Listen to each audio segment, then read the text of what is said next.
Hello everyone, इस video lecture में हम डिस्कस करेंगे जेई मेंस का पेपर सॉल्यूशन जो कि 27 जून 2022 को शिफ्ट फर्स्ट में हुआ था। सो बिना कोई टाइम वेस्ट किए बढ़ते हैं अपने फर्स्ट क्वेश्चन की तरफ। देखते हैं फर्स्ट क्वेश्चन में हमसे क्या पूछा गया है।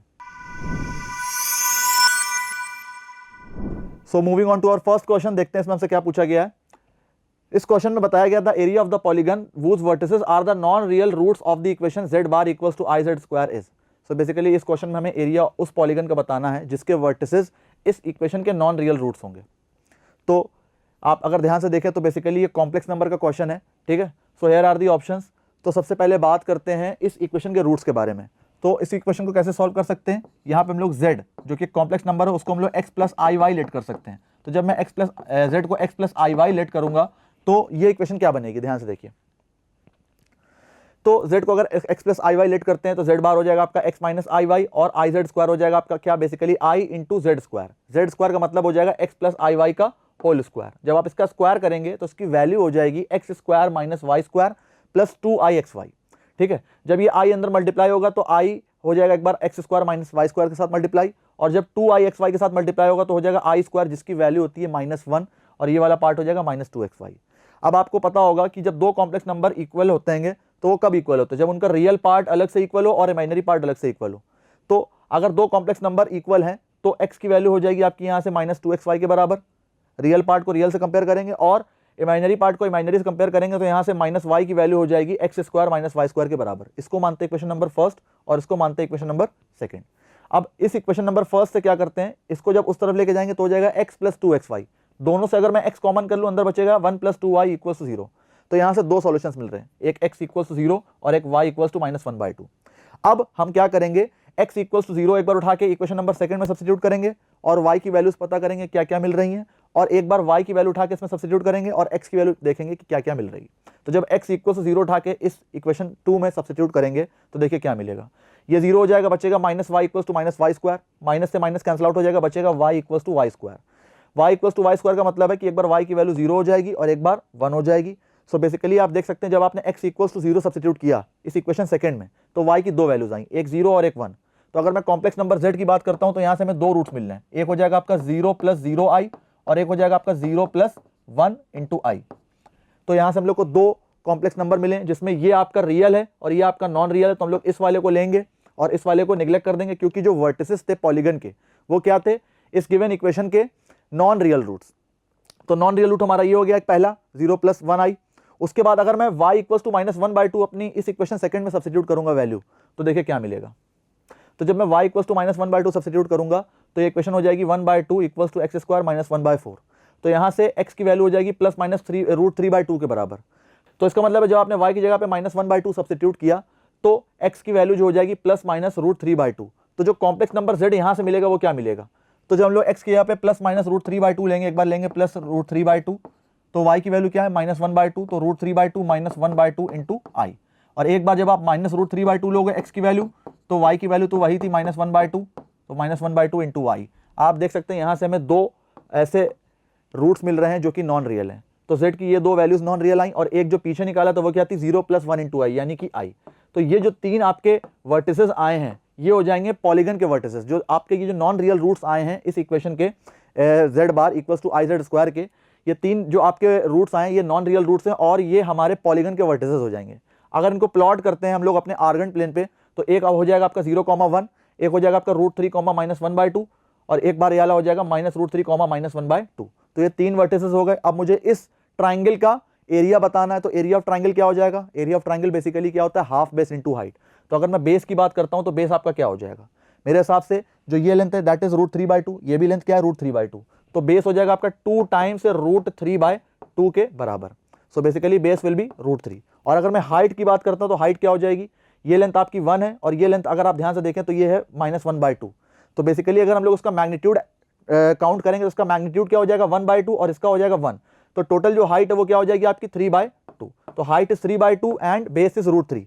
तो एरिया ऑफ ट्राइंगल क्या हो जाएगा half base into height, half into √3 into 3/2। तो आप इसको जब कैलकुलेट करेंगे तो उसकी वैल्यू आ जाएगी 3√3/4 के बराबर, which is matching with our option A. So A is our answer.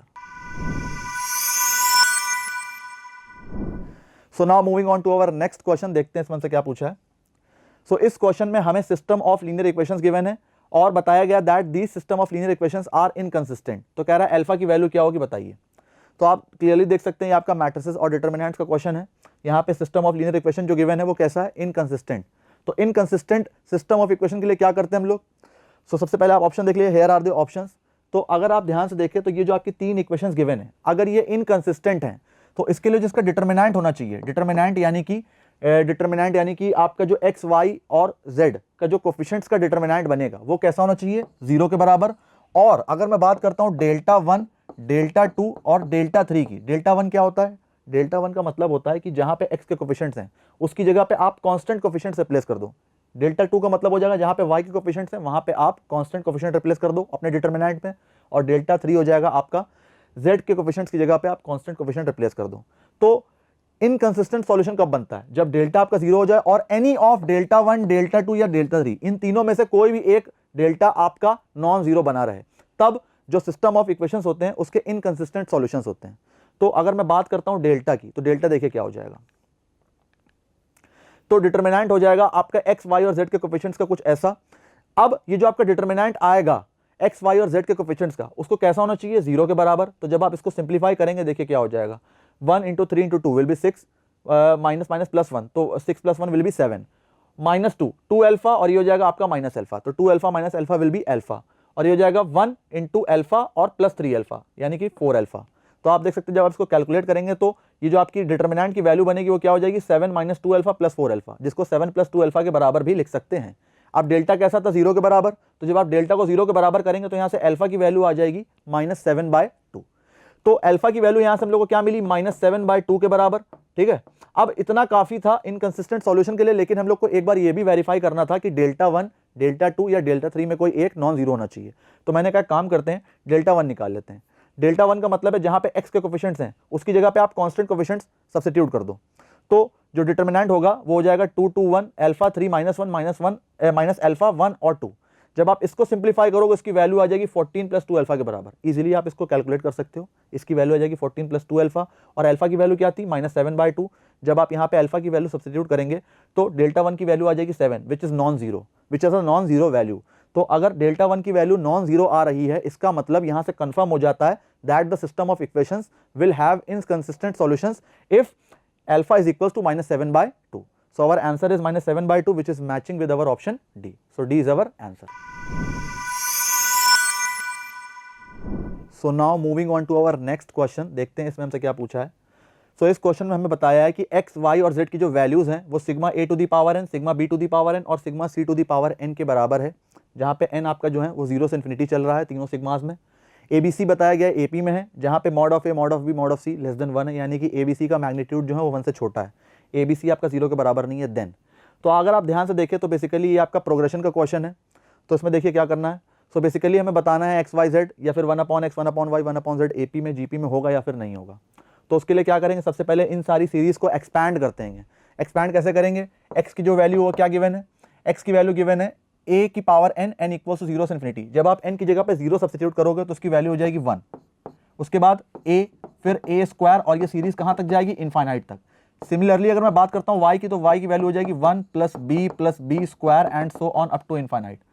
z की अगर मैं बात करता हूं, z की वैल्यू हो जाएगी 1 + c and so on up to infinite.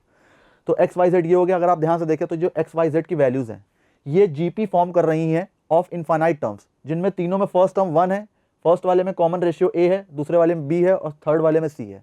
तो अगर मैं x की बात करता हूं तो x की वैल्यू क्या हो जाएगी, sum of infinite terms of GP क्या होता है, a/1 - r। अगर आपको याद हो सम ऑफ इनफाइनाइट टर्म्स होता है आपका a/1 - r, जहां पे जो r होता है वो कैसा होता है, लेस देन 1 होना चाहिए। तो आप देख सकते हैं इसी वजह से यहाँ पे mod of a, mod of b और mod of c less than 1 given है। तो अगर मैं x की बात करता हूं उसकी वैल्यू हो जाएगी 1/1 - a। सिमिलरली y की वैल्यू हो जाएगी 1/1 - b और z की वैल्यू हो जाएगी 1/1 - c। अब देखिए आगे, तो x की वैल्यू हमारी सीरीज के बराबर थी, y और z की भी सीरीज हम लोग ने पीछे लिखी है। तो x की वैल्यू क्या आई है, 1/1 - a के बराबर। तो a की वैल्यू अगर हम लोग निकालेंगे ट्रांसफॉर्म करके इन टर्म्स ऑफ x, तो वो क्या हो जाएगी 1 - 1/x। सिमिलरली b की वैल्यू हो जाएगी 1 - 1/y in terms of y, और c की वैल्यू हो जाएगी 1 - 1/z। अब ABC आपको कैसे गिवन थे, AP में, तो मैंने कहा 1 - 1/x, 1 - 1/y, 1 - 1/z, ये तीनों भी कैसे होने चाहिए, AP में। अब अगर आपको याद हो, अगर आप पूरी एपी में सीक्वेंस अगर आपको एपी में गिवन है तो आप उसमें कुछ भी ऐड करा सकते हो, तो और कुछ भी सब्ट्रैक्ट भी करा सकते हो, तो वो एपी में कोई भी चेंज नहीं आता है। तो अगर मैं इस पूरी सीरीज, इस पूरी सीक्वेंस में अगर मैं 1 सब्ट्रैक्ट कराता हूं तो क्या बचेगा, -1/x, -1/y, -1/z, 1 1 1 will be cancelled out. उसके बाद -1/x, -1/y, -1/z, ये कैसे हो जाएंगे एपी में। और मैंने कहा अगर मैं इस पूरे सीक्वेंस में -1 से मल्टीप्लाई करा दूं तो मल्टीप्लाई कराने पे भी एपी पे कोई फर्क नहीं पड़ता है। तो -1 से जब मैं मल्टीप्लाई कराऊंगा तो ये सीक्वेंस हो जाएगा 1/x, 1/y और 1/z, जो कि कैसा रहेगा, अभी भी एपी में। सो यहां से पता चलता है that 1/x, 1/y, 1/z are in AP, which is matching with our option C. So C is our answer. So now moving on to our next question, देखते हैं इसमें हमसे क्या पूछा है। सो इस क्वेश्चन में हमें एक डिफरेंशियल इक्वेशन गिवन है dy/dx equals to ax minus by plus a upon bx plus cy plus a के फॉर्म में, जहां पे बताया गया दैट abc आर कॉन्स्टेंट्स, और बताया गया that this differential equation represents a circle which is passing through the point 2,5। ये जो डिफरेंशियल इक्वेशन है ये एक सर्कल को रिप्रेजेंट कर रही है जो कि 2,5 पॉइंट से पास कर रहा है। तो कह रहा है shortest distance of this point 11,6 की जो शॉर्टेस्ट डिस्टेंस होगी उस सर्कल से वो कितनी होगी, हमें ये बताना है। सो ऑप्शंस देख लेते हैं, हियर आर दी ऑप्शंस। तो आप मुझे एक बात बताओ, अगर ये डिफरेंशियल इक्वेशन एक सर्कल को रिप्रेजेंट कर रहा है तो एक सर्कल की स्टैंडर्ड इक्वेशन क्या होती है, x square plus y square plus 2gx plus 2fy plus c equals to 0। अब मैंने कहा अगर ये इक्वेशन इस सर्कल को रिप्रेजेंट कर रही है या फिर इसका डिफरेंशियल इसके बराबर है तो उसके लिए क्या कंडीशन हो सकती है, ध्यान से देखिए। तो ये जो स्टैंडर्ड इक्वेशन ऑफ सर्कल है, मैंने कहा इसको डिफरेंशिएट करते हैं। तो इसको जब डिफरेंशिएट करेंगे तो क्या होगा, तो इसको जब डिफरेंशिएट करेंगे तो dy/dx की वैल्यू हो जाएगी -2x minus 2g upon 2y plus 2f के बराबर। तो जब आप इसको डिफरेंशिएट करेंगे तो आपको dy/dx की वैल्यू इस फॉर्म में मिलेगी। अब मैंने कहा अगर ये भी एक सर्कल की इक्वेशन को रिप्रेजेंट कर रहा है, ये डिफरेंशियल इक्वेशन भी अगर एक सर्कल की इक्वेशन है, तो मैंने कहा उसको कंपेयर करते हैं गिवन इक्वेशन से। तो जब गिवन इक्वेशन से कंपेयर करेंगे तो देखिए क्या होगा, x y और कांस्टेंट कोएफिशिएंट्स को कंपेयर करेंगे तो यहां से a की वैल्यू हो जाएगी -2 के बराबर, b की वैल्यू हो जाएगी, यहां से आप देख सकते हैं नीचे x का कोएफिशिएंट है तो b की वैल्यू हो जाएगी 0 के बराबर। और अगर मैं बात करता हूं c की, डिनोमिनेटर में जो y का कोएफिशिएंट है वो हो जाएगा डिनोमिनेटर वाले y के कोएफिशिएंट के बराबर, यानी कि c की वैल्यू हो जाएगी यहां से 2 के बराबर। तो a b और c की वैल्यू आ गई। अब अगर मैं कांस्टेंट कोएफिशिएंट को कंपेयर करूं तो यहां से -2g की जो वैल्यू है, न्यूमरेटर में जो कांस्टेंट है वो ऊपर न्यूमरेटर वाले कांस्टेंट के बराबर हो जाएगा, तो -2g की वैल्यू हो जाएगी a के बराबर। अब a की वैल्यू क्या थी, -2, तो -2g will be equals to -2, तो यहां से g की वैल्यू आ जाएगी 1। सिमिलरली डिनोमिनेटर में जो कांस्टेंट था उसको इस वाले कांस्टेंट से कंपेयर करेंगे तो 2f जो है वो किसके बराबर हो जाएगा, a के बराबर। 2f will be equals to a। अब a की वैल्यू क्या थी, -2, तो f की वैल्यू आ जाएगी यहां से -1। अब जो सर्कल है, जो हम लोगों ने सर्कल लेट किया था, क्या था, x square plus y square plus 2gx plus 2fy plus c equals 0। उसमें g और f की वैल्यू आ चुकी है, तो सर्कल की इक्वेशन हो जाएगी x square plus y square plus 2x minus 2y plus c equals to 0। तो इसके सेंटर की अगर मैं बात करता हूं, चलिए सेंटर से पहले एक चीज और बात करते हैं, यहाँ पे जो c अननोन है उसकी बात करते हैं। c अगर निकालना हो तो कैसे निकालेंगे, तो क्लियरली बताया गया था that this equation of circle is passing through the point 2,5। तो 2,5 इसमें सेटिस्फाई करना चाहिए। तो 2,5 जब आप इसमें सेटिस्फाई कराएंगे तो वहां से c की वैल्यू आ जाएगी -23। बहुत इजी है, आप इसमें यहाँ पे x की जगह पे 2 और y की जगह पे 5 सब्स्टिट्यूट करके देखो, c की वैल्यू इजीली आ जाएगी -23। सो सर्कल की इक्वेशन क्या हो जाएगी, x square plus y square plus 2x plus -2y minus 23 equals to 0। अब अगर आप ध्यान से देखें तो इस सर्कल का जो सेंटर है, सेंटर वो क्या हो जाएगा, मेरे हिसाब से वो हो जाएगा -1,1। मेरे हिसाब से क्या होना ही चाहिए, -1,1 विल बी द सेंटर। और अगर मैं बात करता हूं रेडियस की, तो रेडियस क्या हो जाएगा, g square plus f square minus c, तो यानी कि 1 plus 1 under root 1 plus 1 minus minus plus 23, तो that will be equal to under root 25, जिसकी वैल्यू हो जाएगी 5 के बराबर। So the radius of this circle will be 5 and the centre will be -1,1। तो अब हमें शॉर्टेस्ट डिस्टेंस बताना है। आप देख सकते हैं सेंटर हमारा -1,1 आ चुका है, रेडियस है अपनी 5 यूनिट्स, पॉइंट P जो था वो 11,6 था, इसी का शॉर्टेस्ट डिस्टेंस बताना था अपने गिवन सर्कल से। तो कैसे बता सकते हैं, ध्यान से देखिए। मान लेते हैं ये हमारा सर्कल है, ठीक है, और ये हमारा पॉइंट P है 11,6 जो कि यहाँ पे लाई कर रहा है सर्कल के बाहर कहीं पे। अब मुझे अगर इसकी शॉर्टेस्ट डिस्टेंस बतानी है, यानी कि सर्कल के सर्कमफेरेंस पे एक ऐसा पॉइंट बताओ जो कि एकदम लीस्ट डिस्टेंस पे हो इस पॉइंट से, तो मैंने कहा उसको आप कैसे निकाल सकते हैं, उसको आप बेसिकली निकाल सकते हैं तब जब आप इस पॉइंट P को एक ऐसी लाइन से कनेक्ट करें जो कि सर्कल के सेंटर से पास हो रही है। तो ये जो CP लेंथ है, CP लेंथ, इसको पहले निकाल लो। सर्कल का सेंटर क्या है, -1,1, इसको निकाल लो। और अगर आपको शॉर्टेस्ट डिस्टेंस चाहिए सर्कल से इस पॉइंट की, तो मैंने कहा वो डिस्टेंस सिर्फ इतनी हो जाएगी, ये वाली। तो मैंने कहा उससे आप क्या कर दो, ये वाली जो CP निकालने के बाद जो ये लेंथ है उसको सब्ट्रैक्ट करा दो, और ये लेंथ होगी क्या, this will be the radius of this circle. तो मैंने कहा अगर आप CP - R करते हो then you will get the shortest distance of this point from this circle. CP कैसे निकालेंगे, पॉइंट P 11,6, C क्या है -1,1, तो 11 माइनस प्लस 1 का होल स्क्वायर प्लस 6 माइनस 1 का होल स्क्वायर, ये हो गया आपकी CP की लेंथ, और आगे आप क्या करोगे, रेडियस को सब्ट्रैक्ट कराओगे। सो इसकी जो वैल्यू आएगी total, that will B 144 plus 25, that will B 169 का अंडर रूट, जो कि होता है 13 के बराबर। 13 minus 5 will be equals to 8। So the shortest distance of this point from this circle will be 8 units, which is matching with our option B. So B is our answer. So now moving on to our next question, देखते हैं इसमें हमसे क्या पूछा है। इस question में हमें बताया है कि a एक इंटीजर है such that this limit exists। तो कह रहा है a की वैल्यू बताइए क्या हो जाएगी। अब a हम लोग को बताया गया क्लियरली कि a एक इंटीजर होगा, और अगर ये लिमिट एग्जिस्ट कर रही तो a की वैल्यू क्या होगी ये बताइए। So here are the options. तो आप देख सकते हैं बेसिकली ये एक लिमिट का क्वेश्चन है, साफ साफ दिख रहा है। तो लिमिट का क्वेश्चन है तो उसको कैसे सॉल्व करते हैं, अगर कोई लिमिट एग्जिस्ट करती है तो उसके लिए कंडीशन क्या होती है। तो बेसिकली LHL जो होता है यानी कि लेफ्ट हैंड लिमिट, वो होनी चाहिए RHL के बराबर, है ना, तब हमारी लिमिट एग्जिस्ट करती है। तो एक बार क्या करेंगे, एक बार हम लोग LHL निकालेंगे, यानी कि limit x tending towards 7 minus, 7 minus के लिए एक बार इसको निकालेंगे और एक बार 7 प्लस के लिए। तो देखिए आगे 7 माइनस और 7 प्लस के लिए कैसे निकालेंगे। तो जब हम लोग LHL निकालेंगे तो ये हो जाएगा limit x tending towards 7 minus 18 minus integral part of 1 minus x upon integral part of x minus 3 है। अब देखिए इसको कैसे सिंप्लीफाई करेंगे। आप मुझे एक बात बताओ, अगर आपको ग्रेटेस्ट इंटीजर फंक्शन की एक प्रॉपर्टी याद हो, बहुत ही यूजफुल प्रॉपर्टी होती है, integral part of minus x किसके बराबर होता है, this is basically what, this is equals to minus integral part of x minus 1। और अगर मैं बात करता हूं integral part of x plus n, where n is any integer, तो आप इससे उस इंटीजर को बाहर ला सकते हैं, अंदर बचेगा सिर्फ और सिर्फ इंटीग्रल पार्ट ऑफ x और बाहर आ जाएगा प्लस n। तो यहां पे इन दोनों प्रॉपर्टीज का यूज हो सकता है। देखिए कैसे, सबसे पहले मैं जो ये प्लस 1 है, 1 माइनस x है ना, तो इसका जो 1 है इसको मैं अलग करूंगा तो हो जाएगा 18 माइनस, अंदर हो जाएगा आपका integral part of minus x और बाहर आ जाएगा प्लस 1, क्योंकि ये एक इंटीजर था, कंप्लीट इंटीजर था, वो बाहर आ सकता है। अब integral part of minus x की वैल्यू क्या होती है, minus integral part of x minus 1। तो मैंने कहा इसकी वैल्यू भी यहाँ पे इससे रिप्लेस कर सकते हैं, तो हो जाएगा 18 माइनस, अंदर हो जाएगा minus integral part of x minus 1 और आगे हो जाएगा प्लस 1। 1 से ये 1 चला जाएगा, बचेगा minus integral part of x और एक और बाहर इंटीग्रल पार्ट ऑफ, सॉरी बाहर एक और माइनस साइन है, तो ये टोटल वैल्यू हो जाएगी ऊपर 18 plus integral part of x। नीचे की अगर मैं बात करता हूं तो नीचे आपका सिर्फ directly integral part of x given है, तो उसमें कोई छेड़खानी नहीं करते हैं। 7 माइनस कैसा नंबर है, 7 माइनस एक ऐसा नंबर है जो कि 7 से छोटा होता है। तो आप मुझे एक बात बताओ, अगर ये 6 है और ये 7 है, ठीक है, तो 7 minus will lie between 6 and 7, यानी कि 7 के जस्ट लेफ्ट हैंड साइड पे होगा। अगर मैं इसके इंटीग्रल पार्ट की बात करता हूं 7 माइनस के, तो मैंने कहा that will be equal to 6, है ना, तो 7 माइनस का जो इंटीग्रल पार्ट है वो क्या हो जाएगा 6। तो ये जो वैल्यू थी, ये जो हमारा एक्सप्रेशन था, ये किसमें कन्वर्ट हो चुका था, 18 plus integral part of x upon नीचे था आपका integral part of x minus 3 है। अब लिमिट हमारी थी x टेंडिंग टूवर्ड्स 7 माइनस, जब आप 7 माइनस सब्स्टिट्यूट करोगे, 7 माइनस का इंटीग्रल पार्ट विल बी 6, तो ऊपर हो जाएगा 18 प्लस 6 यानी कि 24, और नीचे की बात करते हैं 7 माइनस का integral part will be 6 minus 3a। तो आप देख सकते हैं लेफ्ट हैंड लिमिट की वैल्यू आ रही है 24 अपॉन 6 माइनस 3 है। सिमिलरली उसी तरीके से आप क्या करेंगे, राइट हैंड लिमिट की वैल्यू निकालेंगे। राइट हैंड लिमिट की जो वैल्यू निकालेंगे तो उसके लिए देखिए क्या करना पड़ेगा, ये जो आपका एक्सप्रेशन था इसको आप फिर से उसी तरह से कन्वर्ट कर सकते हो। कैसे, इसको लिख सकते हैं 18 plus integral part of x, नीचे है आपका इंटीग्रल पार्ट ऑफ x और माइनस 3 है। जब आप इसमें 7 प्लस सब्स्टिट्यूट करोगे, 7 plus is a number which will lie on the right side of 7, जिसका इंटीग्रल पार्ट हो जाएगा खुद 7। तो 18 प्लस 7, जब आप 7 प्लस सब्स्टिट्यूट करोगे तो ये हो जाएगा आपका 7 के बराबर, तो 18 प्लस 7 विल बी 25 और ये हो जाएगा 7 माइनस 3 है, तो 25 अपॉन 7 माइनस 3 है। ये हो गई आपकी राइट हैंड लिमिट की वैल्यू। सो LHL भी आ चुका है और RHL आ चुका है।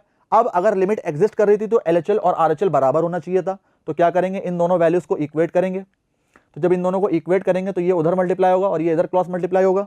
तो इसको सॉल्व करने के बाद a की वैल्यू आ जाएगी यहाँ से -6 के बराबर, तो a की वैल्यू -6 आ जाएगी, तो that will be our answer. तो इस हिसाब से our option A is correct. So now moving on to our next question, देखते हैं इसमें से क्या पूछा है। The number of distinct real roots of this equation is. So basically हमें इस क्वेश्चन में number of distinct real roots बताने हैं इस इक्वेशन के। तो इसको हम लोग कैसे सॉल्व कर सकते हैं, इसको हम लोग डेरिवेटिव के थ्रू सॉल्व कर सकते हैं easily. So here are the options. अगर आप ध्यान से देखें तो सबसे पहले हम क्या करते हैं, इस फंक्शन को fx के बराबर लेट करते हैं।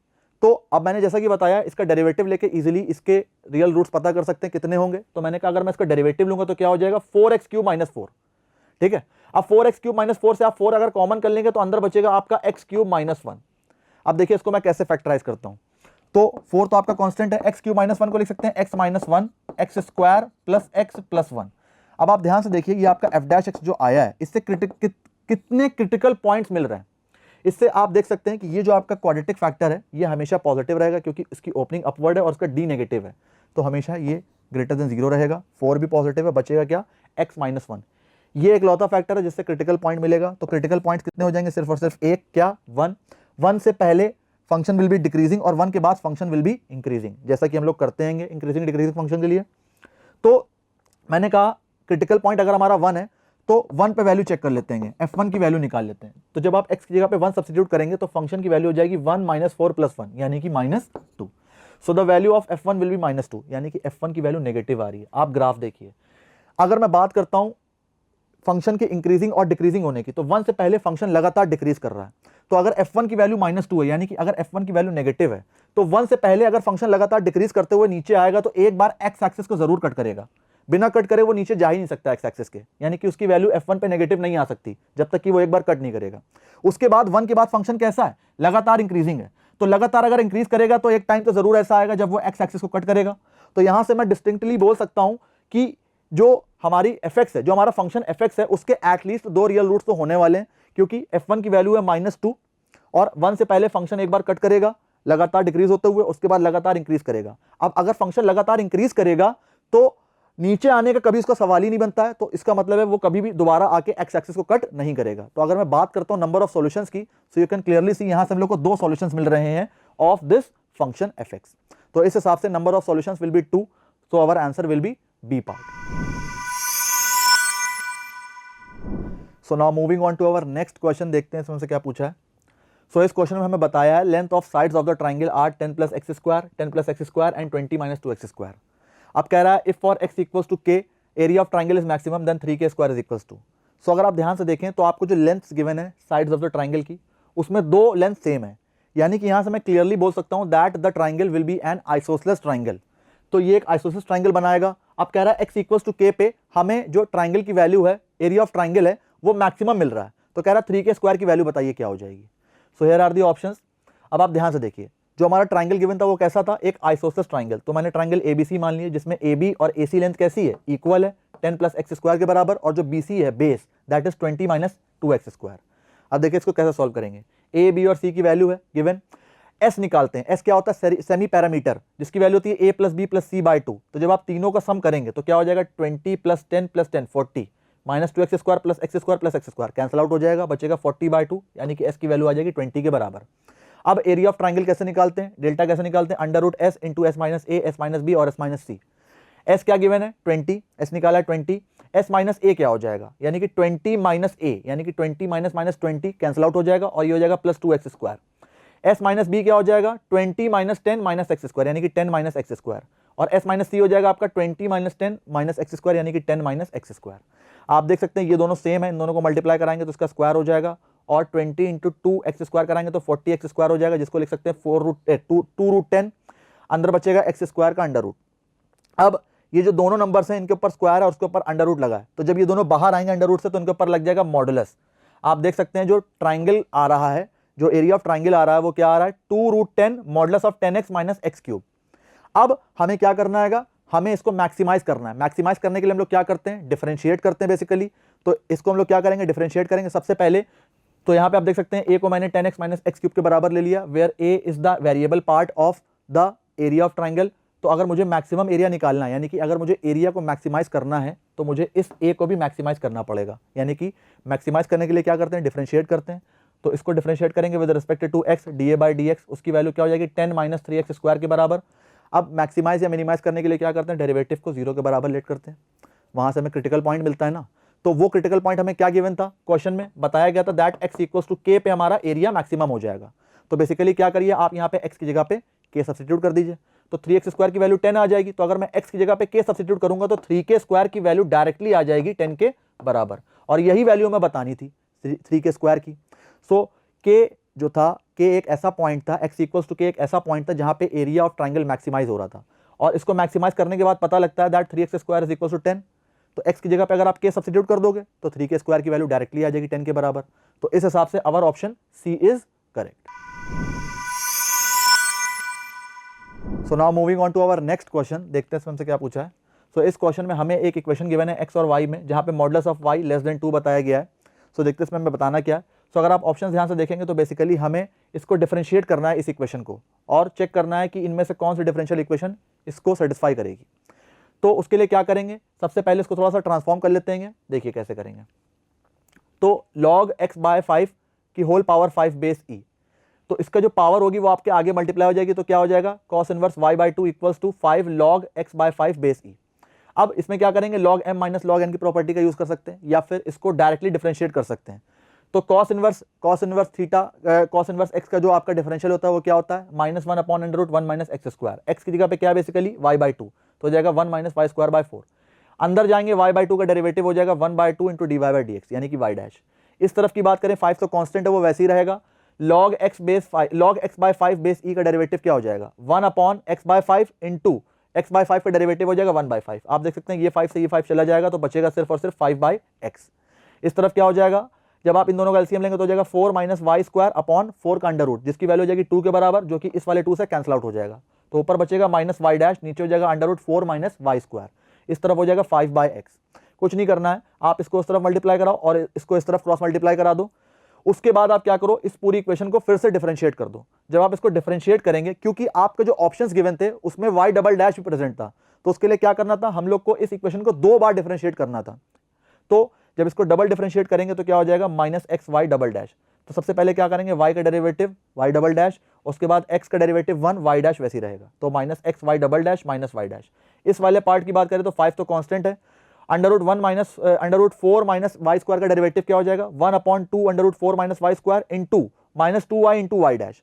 ये 2 से ये 2 कैंसिल आउट हो जाएगा, बचेगा क्या, 5 into minus 5 into minus y y dash.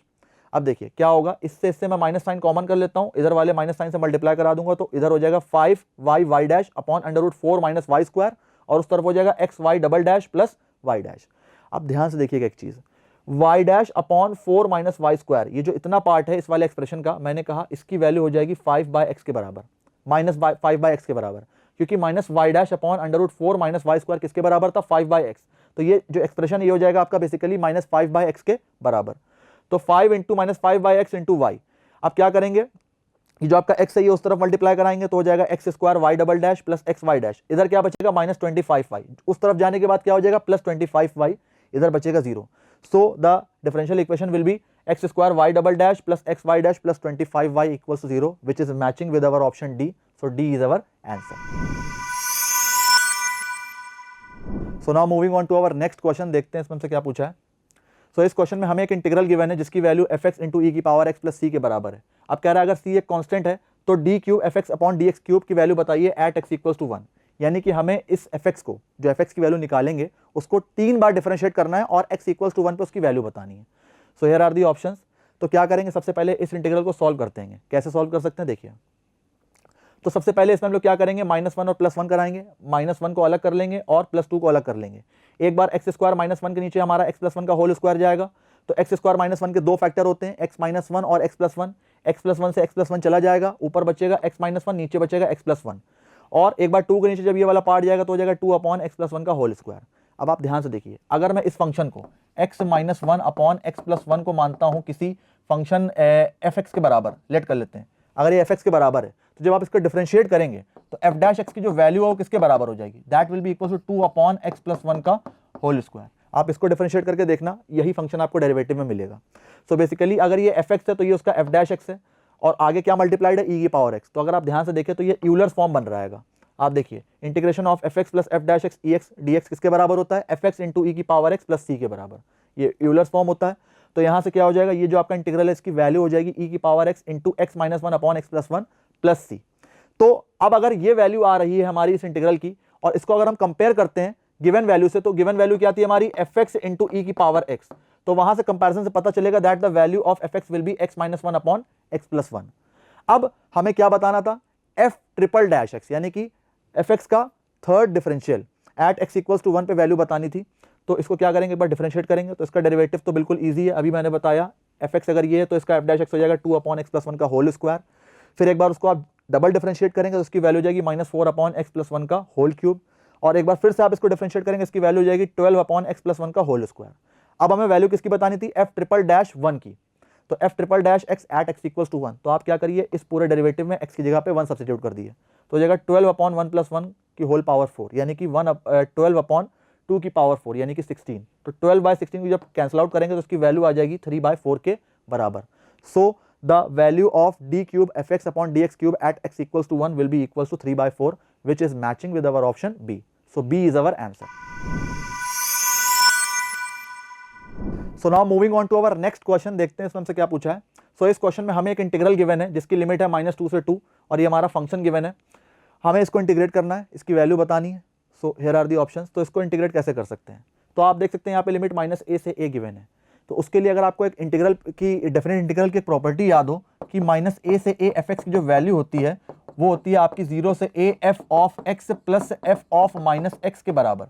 तो इसी प्रॉपर्टी का यूज करके हम लोग आगे बढ़ेंगे, देखिए कैसे। तो इस फंक्शन को मैंने एफ एक्स मान लिया जो इंटीग्रल के अंदर है, -2 से 2 एफ एक्स डी एक्स किसके बराबर हो जाएगा, 0 से 2 F x plus F of -x। वही प्रॉपर्टी का यूज हुआ है जैसे कि मैंने पीछे बताया। अब एफ एक्स क्या हो जाएगा, जैसा फंक्शन था वो वैसे ही रहेगा, और एफ ऑफ -x का मतलब हो जाएगा फंक्शन में जहां जहां पर x है वहां पे माइनस हो जाए, तो हो जाएगा modulus of -x cube -x, नीचे हो जाएगा e की power -x into modulus of -x plus 1 dx। अब ये फंक्शन एफ एक्स वैसा ही है और यहाँ पे x की जगह पे -x आ चुका है। आप एक बात बताइए, मॉडुलस के अंदर जो माइनस साइन है वो एब्जॉर्ब हो जाता है, तो बचेगा क्या, x क्यूब प्लस x, और ये वाला जो माइनस साइन है ये भी एब्जॉर्ब हो जाएगा, लेकिन यहाँ पे बचेगा -x मॉड x।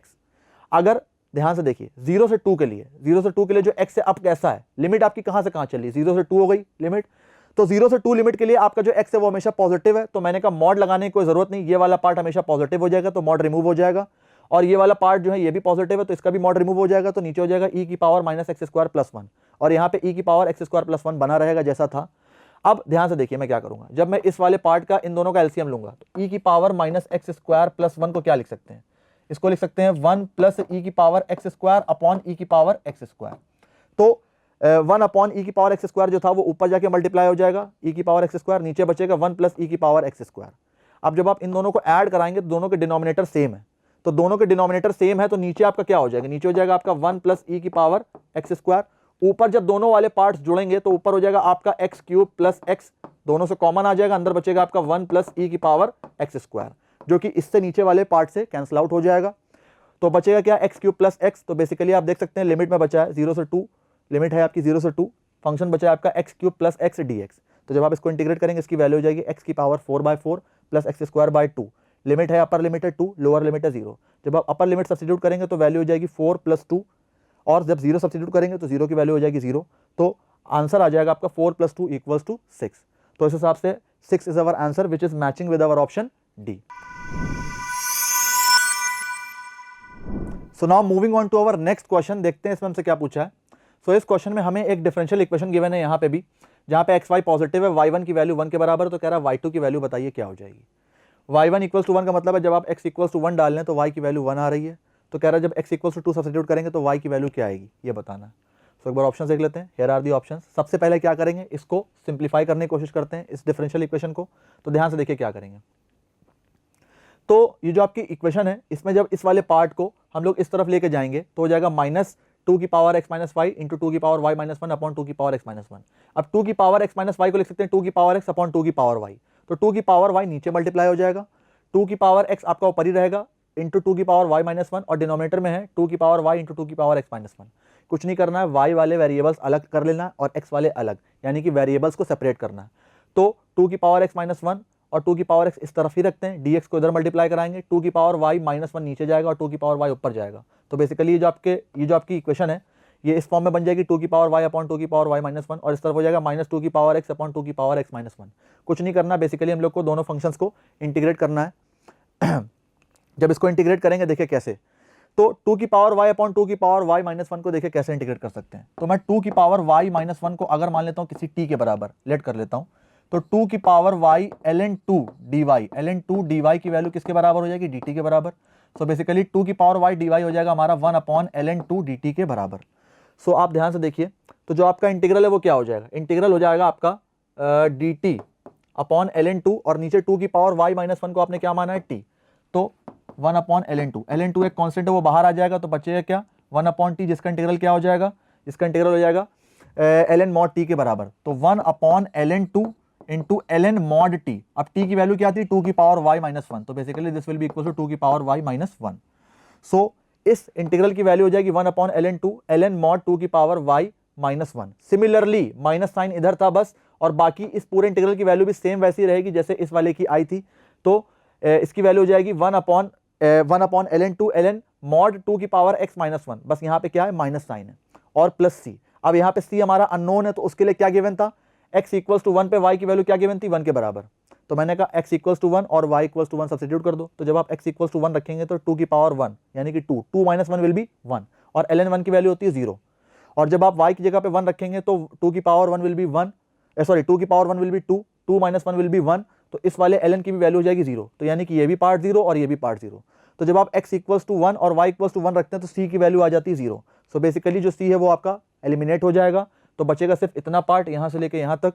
अब क्या करेंगे, ध्यान से देखिए, तो ये हमारी इक्वेशन बन जाएगी, कुछ नहीं करना, बेसिकली जो हमारा ln 2 था 1 अपॉन ln 2 ln mod 2 की power y minus 1 equals to minus 1 upon ln 2 ln mod 2 की power x minus 1, 1 upon ln 2 से 1 अपॉन ln 2 चला जाएगा, माइनस ln mod 2 की पावर x माइनस 1 जब इस तरफ आएगा तो हो जाएगा प्लस। तो बेसिकली ये इक्वेशन हमारी मिल जाएगी यहाँ से, जब इन दोनों को ऐड कराएंगे log m plus log n वाली प्रॉपर्टी का यूज करेंगे तो log mn हो जाएगा। अब log का जो बेस है वो सामने वाले नंबर को अपनी पावर बना लेगा, सामने नंबर क्या है 0, तो e की पावर 0 करेंगे तो क्या हो जाएगा 1। तो बेसिकली हमारी जो इक्वेशन बनेगी वो क्या हो जाएगी, 2 की पावर x माइनस 1 इंटू 2 की power y minus 1 equals to 1। कुछ नहीं करना, y की वैल्यू निकालनी थी एट x इक्वल्स टू 2, तो क्या करेंगे, सबसे पहले y की value in terms of x निकालेंगे, कैसे, तो 2 की power y minus 1 is equals to 1 upon 2 की पावर x माइनस 1 है। अब at x equals to 2, at x equals to 2 देखिए y की वैल्यू कैसे निकलेगी, तो जब आप 2 रखेंगे तो हो जाएगा 1 upon 2 square 4, 4 minus 1 will B 3, तो 1 अपॉन 3, जब ये 1 इस तरफ आएगा तो क्या हो जाएगा प्लस 1, तो 1 upon 3 plus 1 will be equals to 4/3, तो 2 की पावर y की वैल्यू हो गई 4/3 के बराबर। जब दोनों तरफ log ले लेंगे विद बेस 2, तो इधर वैल्यू हो जाएगी y के बराबर और इस तरफ हो जाएगा log 4/3 base 2।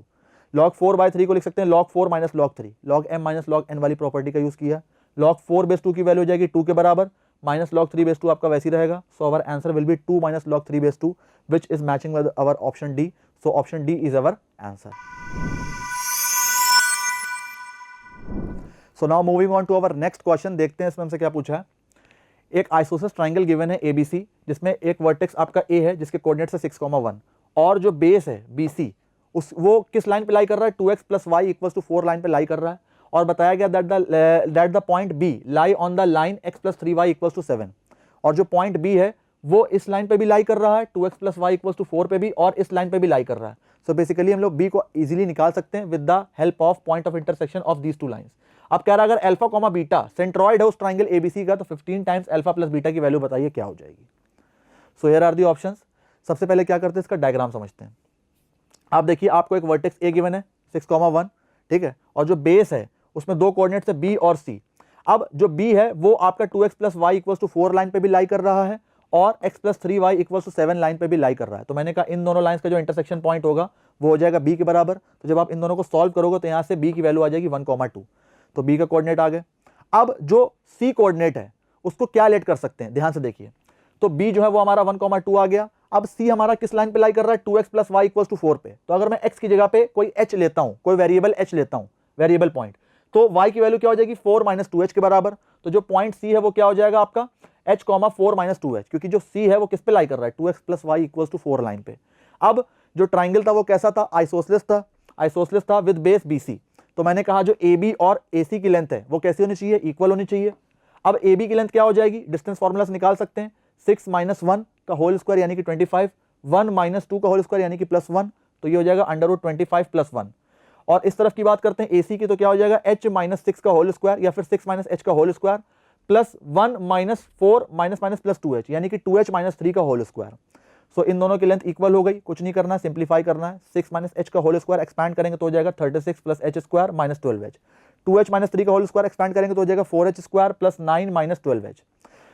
Basically h square और 4h स्क्वायर क्या हो जाएगा 5h square minus 12 will become minus 24h, 36 plus 9 will be plus 45। दोनों तरफ स्क्वायर करा देंगे तो अंडर रूट रिमूव हो जाएगा। ये 26 इस तरफ आएगा तो क्या हो जाएगा माइनस 26। तो इक्वेशन आपकी बन जाएगी h में quadratic 5h square minus 24h plus 19 will be equal to 0। इसको फैक्टराइज करेंगे तो यहाँ से h की दो वैल्यूज आएंगी, 19/5 और 1। मैंने कहा मैं h की वैल्यू 1 नहीं ले सकता, क्योंकि अगर मैं h की जगह पे 1 ले लूंगा तो जो पॉइंट C होगा, पॉइंट C देखिए वो क्या हो जाएगा, that will become 1,4 minus 2 into 1 यानी कि 1,2, जो कि पॉइंट B को रिप्रेजेंट कर रहा था। तो h की वैल्यू आप नहीं ले सकते, इसको हम लोग को रिजेक्ट करना पड़ेगा। तो h की वैल्यू क्या बची, 19/5। तो h की वैल्यू जैसे ही 19/5 आएगी तो हमारा पॉइंट C के कोऑर्डिनेट्स आ जाएंगे। पॉइंट C के कोऑर्डिनेट्स हो जाएंगे 19/5 माइनस 18/5। अब जो सेंट्रॉइड था वो किस फॉर्म में गिवन था, अल्फा कॉमा बीटा के फॉर्म में गिवन था। सेंट्रॉइड कैसे निकालते हैं, x1 plus x2 plus x3/3, y1 plus y2 plus y3/3। तो x1 x2 तो पता ही था, x3 भी आ गया, y1 y2 भी पता था, y3 भी आ गया, तीनों का सम करेंगे और बाय 3 करेंगे तो x कोऑर्डिनेट आ जाएगा 35 प्लस 19/15 और y कोऑर्डिनेट हो जाएगा 15 माइनस 18/15, जिसको कैलकुलेट करने के बाद x कोऑर्डिनेट आ जाएगा 54/15 और y कोऑर्डिनेट आ जाएगा -3/15। तो अल्फा की वैल्यू यहां से हो जाएगी 54/15 और बीटा की वैल्यू हो जाएगी यहां से -3/15। हमें वैल्यू किसकी बतानी थी, 15 टाइम्स अल्फा प्लस बीटा। तो 15 टाइम्स अल्फा प्लस बीटा जब इन दोनों को ऐड करेंगे तो ऊपर हो जाएगा 54 माइनस 3 यानी कि 51 और नीचे क्या हो जाएगा आपका 15 एलसीएम में 15 से 15 कैंसिल आउट हो जाएगा, तो 15 टाइम्स अल्फा प्लस बीटा की वैल्यू आ जाएगी 51 के बराबर। So 51 is our answer which is matching with our option C. So now moving on to our next question, देखते हैं इसमें हमसे क्या पूछा है। सो इस क्वेश्चन में हमें एक एलिप्स गिवन है, बताया गया that a is greater than b. अब कह रहा है अगर इस एलिप्स की एसेंट्रिसिटी 1/4 है और ये एलिप्स अगर पास कर रहा है इस पॉइंट से तो a square plus b square की वैल्यू बताइए क्या हो जाएगी। So here are the options. तो इस एलिप्स की एसेंट्रिसिटी हम लोग को गिवन है डायरेक्टली 1/4 के बराबर। तो एसेंट्रिसिटी कैसे निकालेंगे, ध्यान से देखिए।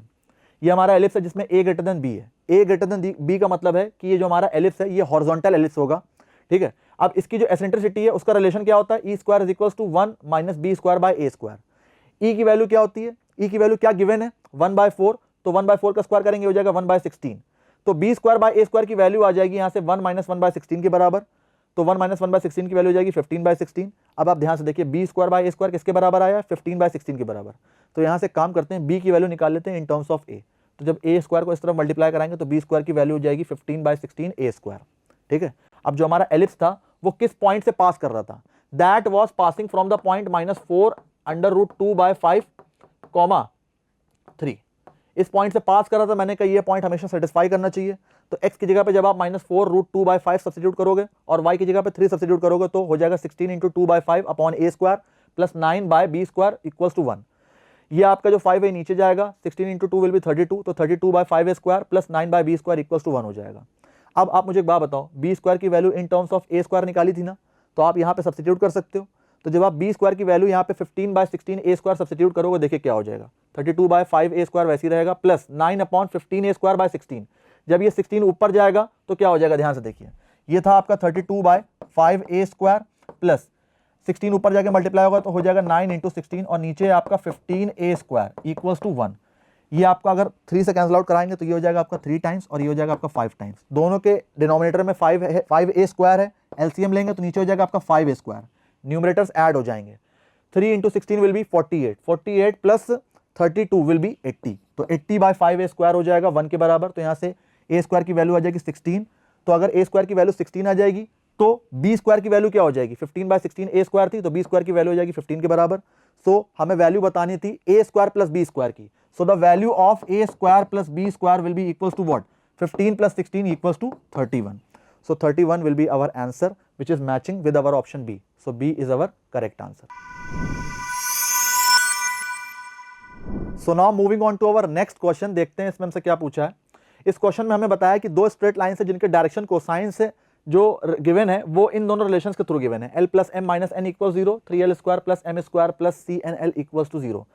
बताया गया the straight lines are parallel. अब कह रहा है जो पॉजिटिव वैल्यू है c की वो क्या हो जाएगी। आप देख सकते हैं c जो अननोन कांस्टेंट है वो दूसरी वाली इक्वेशन में गिवन है। तो एक बार ऑप्शंस देख लेते हैं, हियर आर दी ऑप्शंस। अब अगर ये दोनों स्ट्रेट लाइंस पैरेलल हैं तो देखिए इसके लिए कंडीशन क्या होगी। सबसे पहले क्या करते हैं, इन दोनों को सॉल्व करते हैं, जो डायरेक्शन कोसाइंस गिवन है लाइंस के उनको सॉल्व करते हैं। कैसे सॉल्व करेंगे, देखिए l plus m minus n equal 0 है तो n की वैल्यू क्या हो जाएगी, l प्लस m।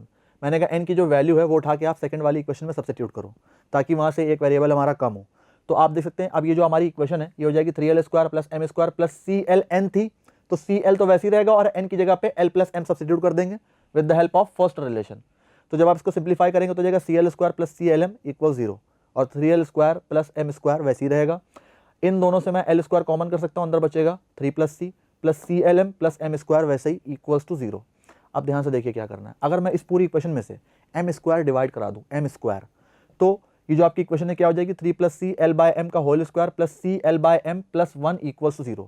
आप देख सकते हैं ये जो आपकी इक्वेशन है ये L/M में एक क्वाड्रेटिक बनी है। ये जो क्वाड्रेटिक इक्वेशन बनी है इसका वेरिएबल क्या है L/M। आप देख सकते हैं L/M और L/M। तो L/M जो आपका वेरिएबल है।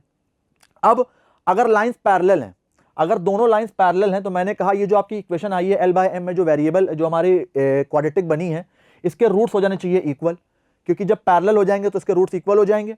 तो जब इसके रूट्स इक्वल हो जाएंगे इसका मतलब इसका डिस्क्रिमिनेंट हो जाएगा 0 के बराबर। तो डिस्क्रिमिनेंट क्या हो जाएगा B² माइनस 4AC यानी कि C² minus 4 into 3 plus C into 1 that must be equals to 0। तो जब आप इसको सॉल्व करेंगे तो यहाँ से C में एक क्वाड्रेटिक मिलेगी, इसको सॉल्व करने के बाद C की दो वैल्यूज आ जाएंगी, दो फैक्टर्स हो जाएंगे C माइनस 6 और C प्लस 2। तो यहाँ से C की एक वैल्यू हो जाएगी 6 और C की एक वैल्यू हो जाएगी -2। हमें बताना क्या था पॉजिटिव वैल्यू ऑफ C, तो मैंने कहा -2 को निगलेक्ट करेंगे और 6 को एक्सेप्ट करेंगे। So our answer will be 6 which is matching with option A। So A is our answer. So now moving on to our next question, देखते हैं इसमें से क्या पूछा है। इस क्वेश्चन में हमें एक वेक्टर A गिवन है और एक वेक्टर C गिवन है। अब कह रहा है नंबर ऑफ वेक्टर्स B बताइए such that B cross C equals to A हो जाए, और जहां पे मॉडुलस ऑफ B जो है वो 1 से लेकर 10 तक की गिवन है, 1 2 3 4 5 6 7 8 9 10। सो हमें एक ऐसे नंबर ऑफ वेक्टर्स बताने हैं जिसकी वजह से B क्रॉस C हमारा A के बराबर हो जाए, जहां पे A और C वेक्टर्स हमारे गिवन है। So here are the options. सबसे पहले क्या करते हैं, वेक्टर A और वेक्टर C जो हमारे गिवन है, तो वेक्टर A हो जाएगा I plus J minus K, C हो जाएगा आपका 2I minus 3J plus 2K, ये तो गिवन था। अब B क्रॉस C आपको A के बराबर गिवन है, जहां पे मॉड ऑफ B आपका 1 से 10 के बीच में लाई कर रहा था।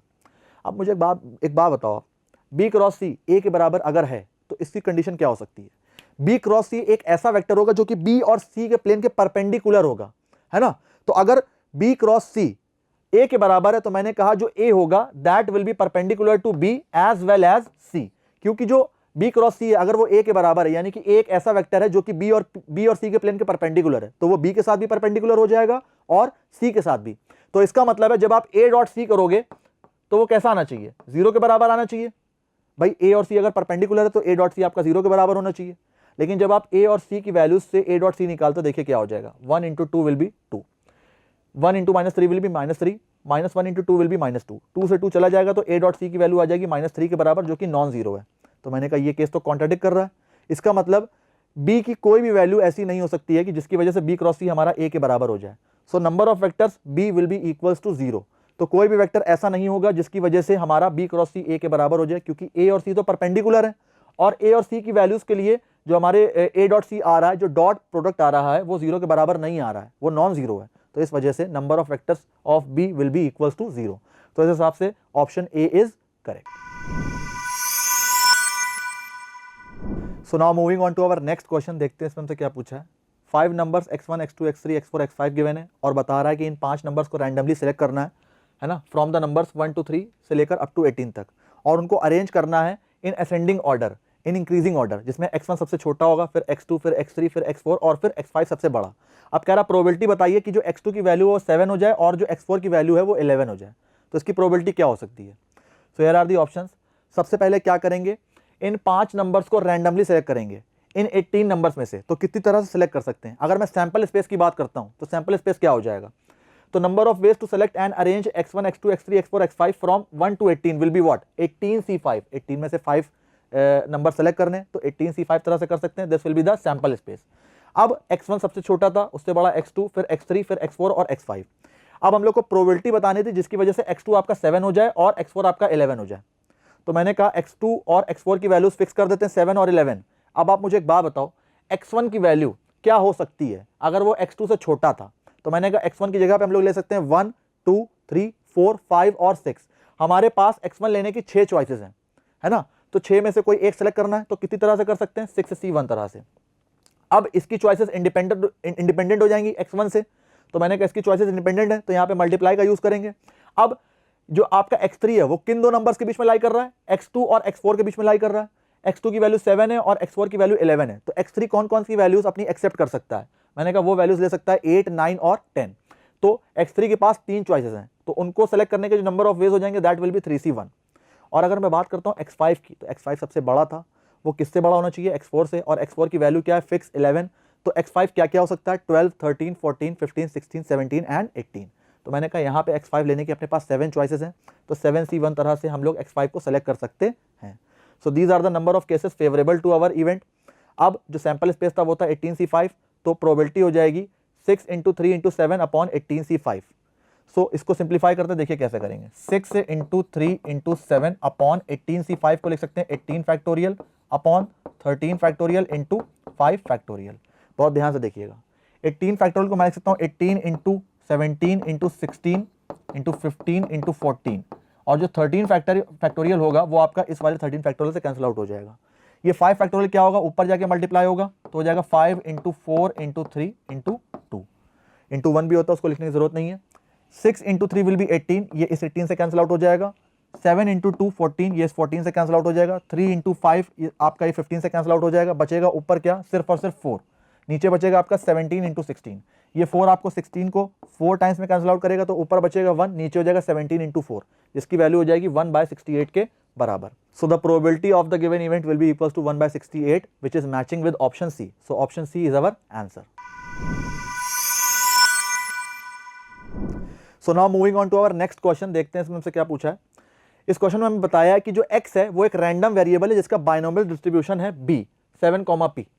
ठीक है, अब इस रैंडम वेरिएबल का जो बाइनोमियल डिस्ट्रीब्यूशन है वो 7, p है। अब कह रहा है px इक्वल्स टू 3, अगर 5px इक्वल्स टू 4 के बराबर है, तो कह रहा है sum of the mean and the variance of x बताइए।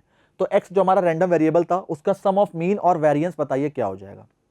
सो एक बार ऑप्शंस देख लेते हैं, here are the options.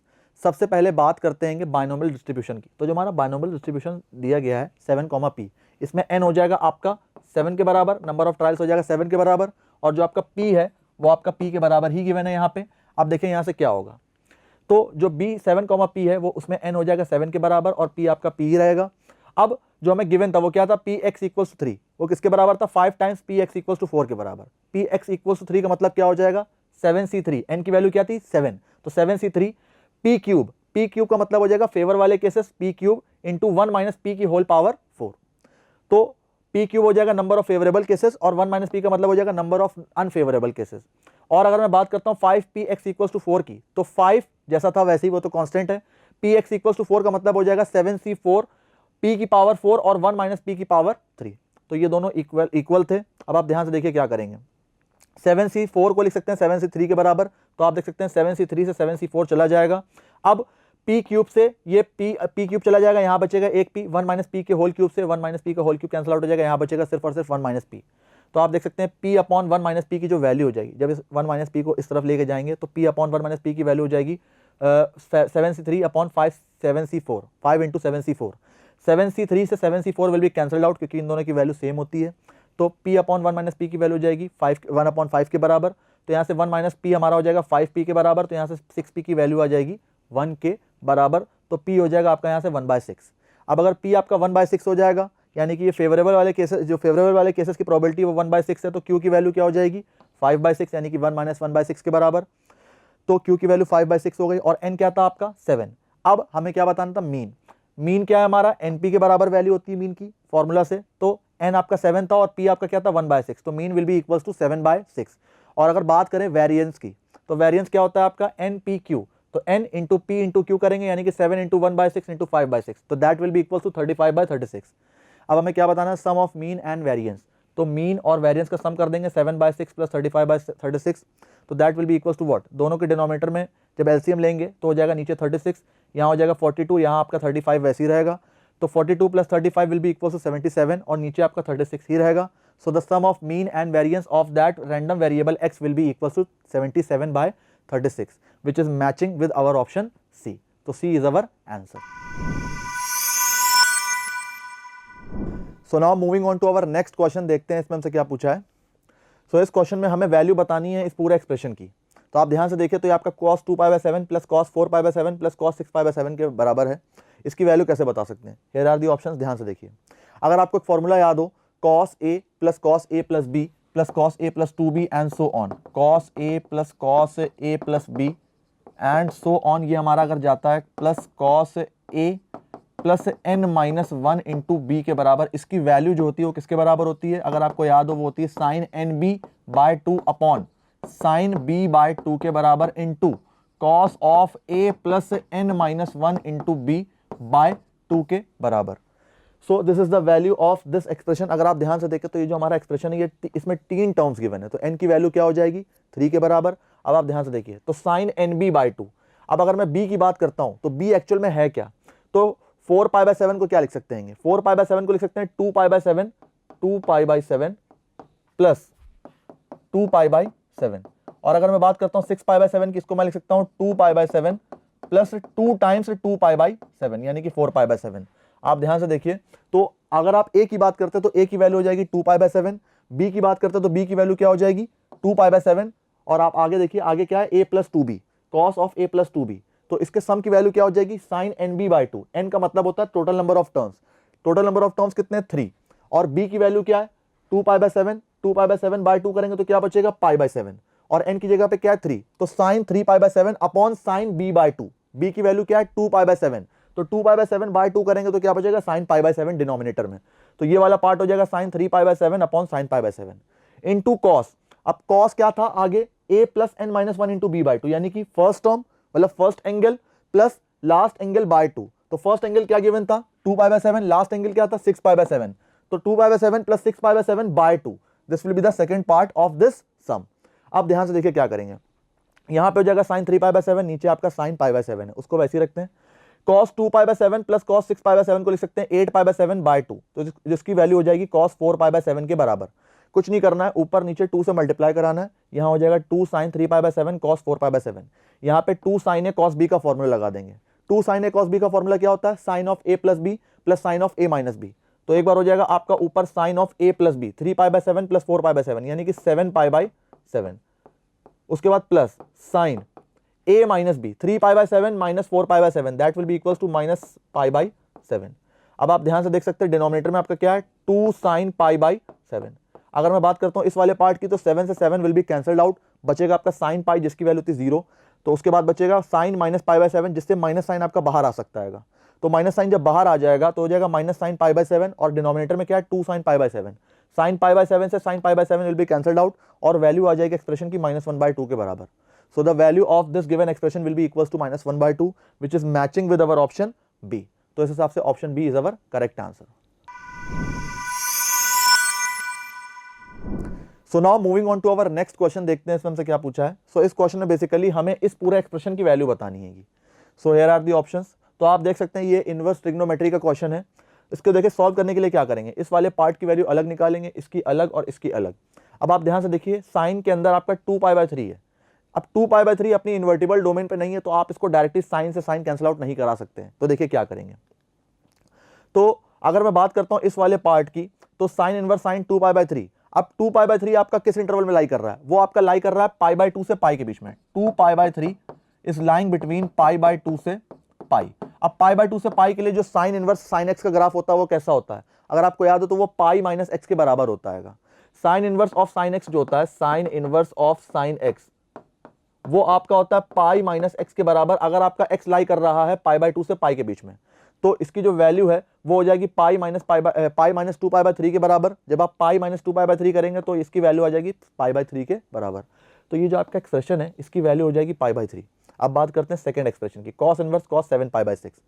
7 pi by 6 आपका इन्वर्टिबल डोमेन में नहीं है, तो अगर आपको याद हो जब आपका अंदर का जो एंगल है अगर आपका पाई से 2 पाई के बीच में लाई करता है, अगर आपका एंगल 7 पाई बाय 6 पाई से 2 पाई के बीच में लाई कर रहा है, तो आप याद करिए cos inverse of cos x जो होता है वो किसके बराबर होता है, वो बेसिकली होता है आपका 2 पाई माइनस एक्स के बराबर, अगर आपका एंगल पाई से 2 पाई के बीच में लाई कर रहा है तो 7 पाई बाय 6 को लिख सकते हैं 2 पाई माइनस पाई बाय 6 के फॉर्म में, और कॉस से कॉस कैंसिल आउट हो जाएगा इजीली, तो 2 पाई माइनस 7 पाई बाय 6 की वैल्यू हो जाएगी 5 पाई बाय 6 के बराबर। तो इस एक्सप्रेशन की जो वैल्यू है वो आ जाएगी 5 पाई बाय 6 के बराबर। अब बात करते हैं tan inverse of tan 3 pi bye 4। 3 pi bye 4 भी अपने इन्वर्टिबल डोमेन में नहीं है tan की, तो क्या करेंगे, इसको लाने के लिए हम लोग tan इनवर्स tan x के ग्राफ की बात करते हैं। तो tan inverse of tan x का ग्राफ अगर आपको याद हो, अब आपका जो एंगल है 3 पाई बाय 4, 3 पाई बाय 4 किस इंटरवल में लाई कर रहा है, that is lying between pi by 2 से पाई। तो पाई बाय 2 से पाई के लिए अगर आपको याद हो तो tan इनवर्स tan x का जो ग्राफ होता है वो बेसिकली होता है माइनस पाई प्लस एक्स के बराबर। तो माइनस पाई प्लस एक्स हो जाएगा, यानी कि यहां से minus pi plus theta, theta क्या आपका 3π/4, तो minus pi plus x will be equal to what, -π/4। तो माइनस पाई प्लस 3π/4 की वैल्यू हो जाएगी -π/4 के बराबर, और इस एक्सप्रेशन की वैल्यू भी आ जाएगी। अब हमें क्या बताना था, तीनों का सम। तो आप जब तीनों का सम करेंगे तो हो जाएगा आपका क्या, π/3 प्लस 5π/6 माइनस π/4।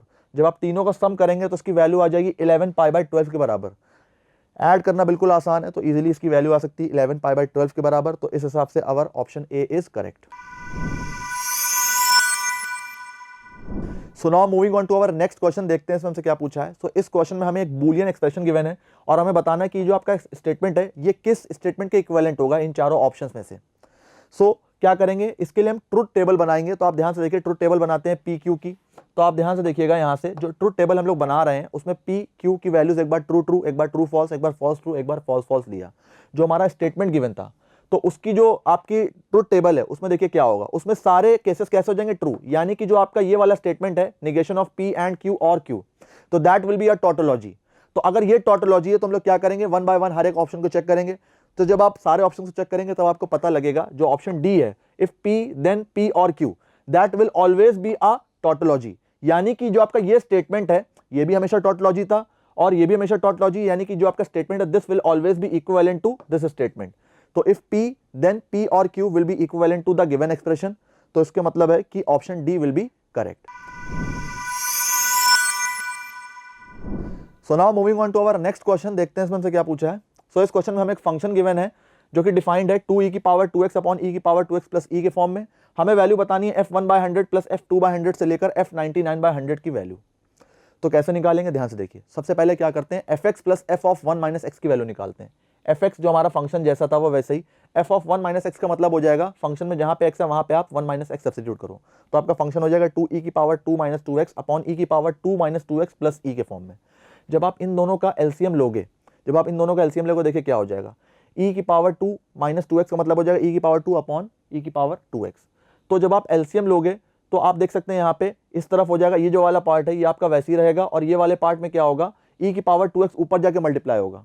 जब e⁻2x ऊपर जाके मल्टीप्लाई होगा तो e⁻−2x से कैंसिल आउट हो जाएगा, तो ऊपर बचेगा e स्क्वायर, नीचे हो जाएगा e square plus e⁻2x plus 1। अब आप क्या करो, इन दोनों से आप एक e कॉमन कर सकते हो। जब आप एक e कॉमन करोगे वो ऊपर वाले एक e से कैंसिल आउट हो जाएगा, तो बचेगा क्या यहाँ पे, यहाँ बचेगा e प्लस e⁻2x। या फिर एक काम करो, अगर आप e स्क्वायर कॉमन कर देते होगे, अगर आप e स्क्वायर कॉमन करते हो यहाँ से, तो यहाँ बचेगा आपका 1 और यहाँ बचेगा आपका e⁻2x माइनस 1, जो कि ऊपर वाले e स्क्वायर से कैंसिल आउट हो जाएगा, तो नीचे बचेगा 1 प्लस e⁻2x माइनस 1। और यहाँ से भी अगर मैं इस वाले पार्ट से भी मैं अगर एक e कॉमन कर लूँ और ऊपर वाले से एक कैंसिल आउट करा दूँ, तो ऊपर बचेगा e⁻2x माइनस 1 और नीचे बचेगा e⁻2x माइनस 1 प्लस 1। जब आप इन दोनों का एलसीएम लेंगे तो आप देख सकते हैं दोनों का डिनोमिनेटर सेम है, तो दोनों का डिनोमिनेटर सेम है तो ऊपर वाले टर्म्स ऐड हो जाएंगे। जब ऊपर वाले टर्म्स ऐड होंगे आप देख सकते हैं न्यूमरेटर और डिनोमिनेटर में सेम एक्सप्रेशंस मिलेंगे जो कि कैंसिल आउट हो जाएंगे, बचेगा सिर्फ और सिर्फ 2। सो the value of fx plus f of 1 minus x is what, 2। अब हमें वैल्यू किसकी बतानी थी, f1/100 f2/100 से लेकर f99/100 के बराबर, मतलब इसकी वैल्यू बतानी थी।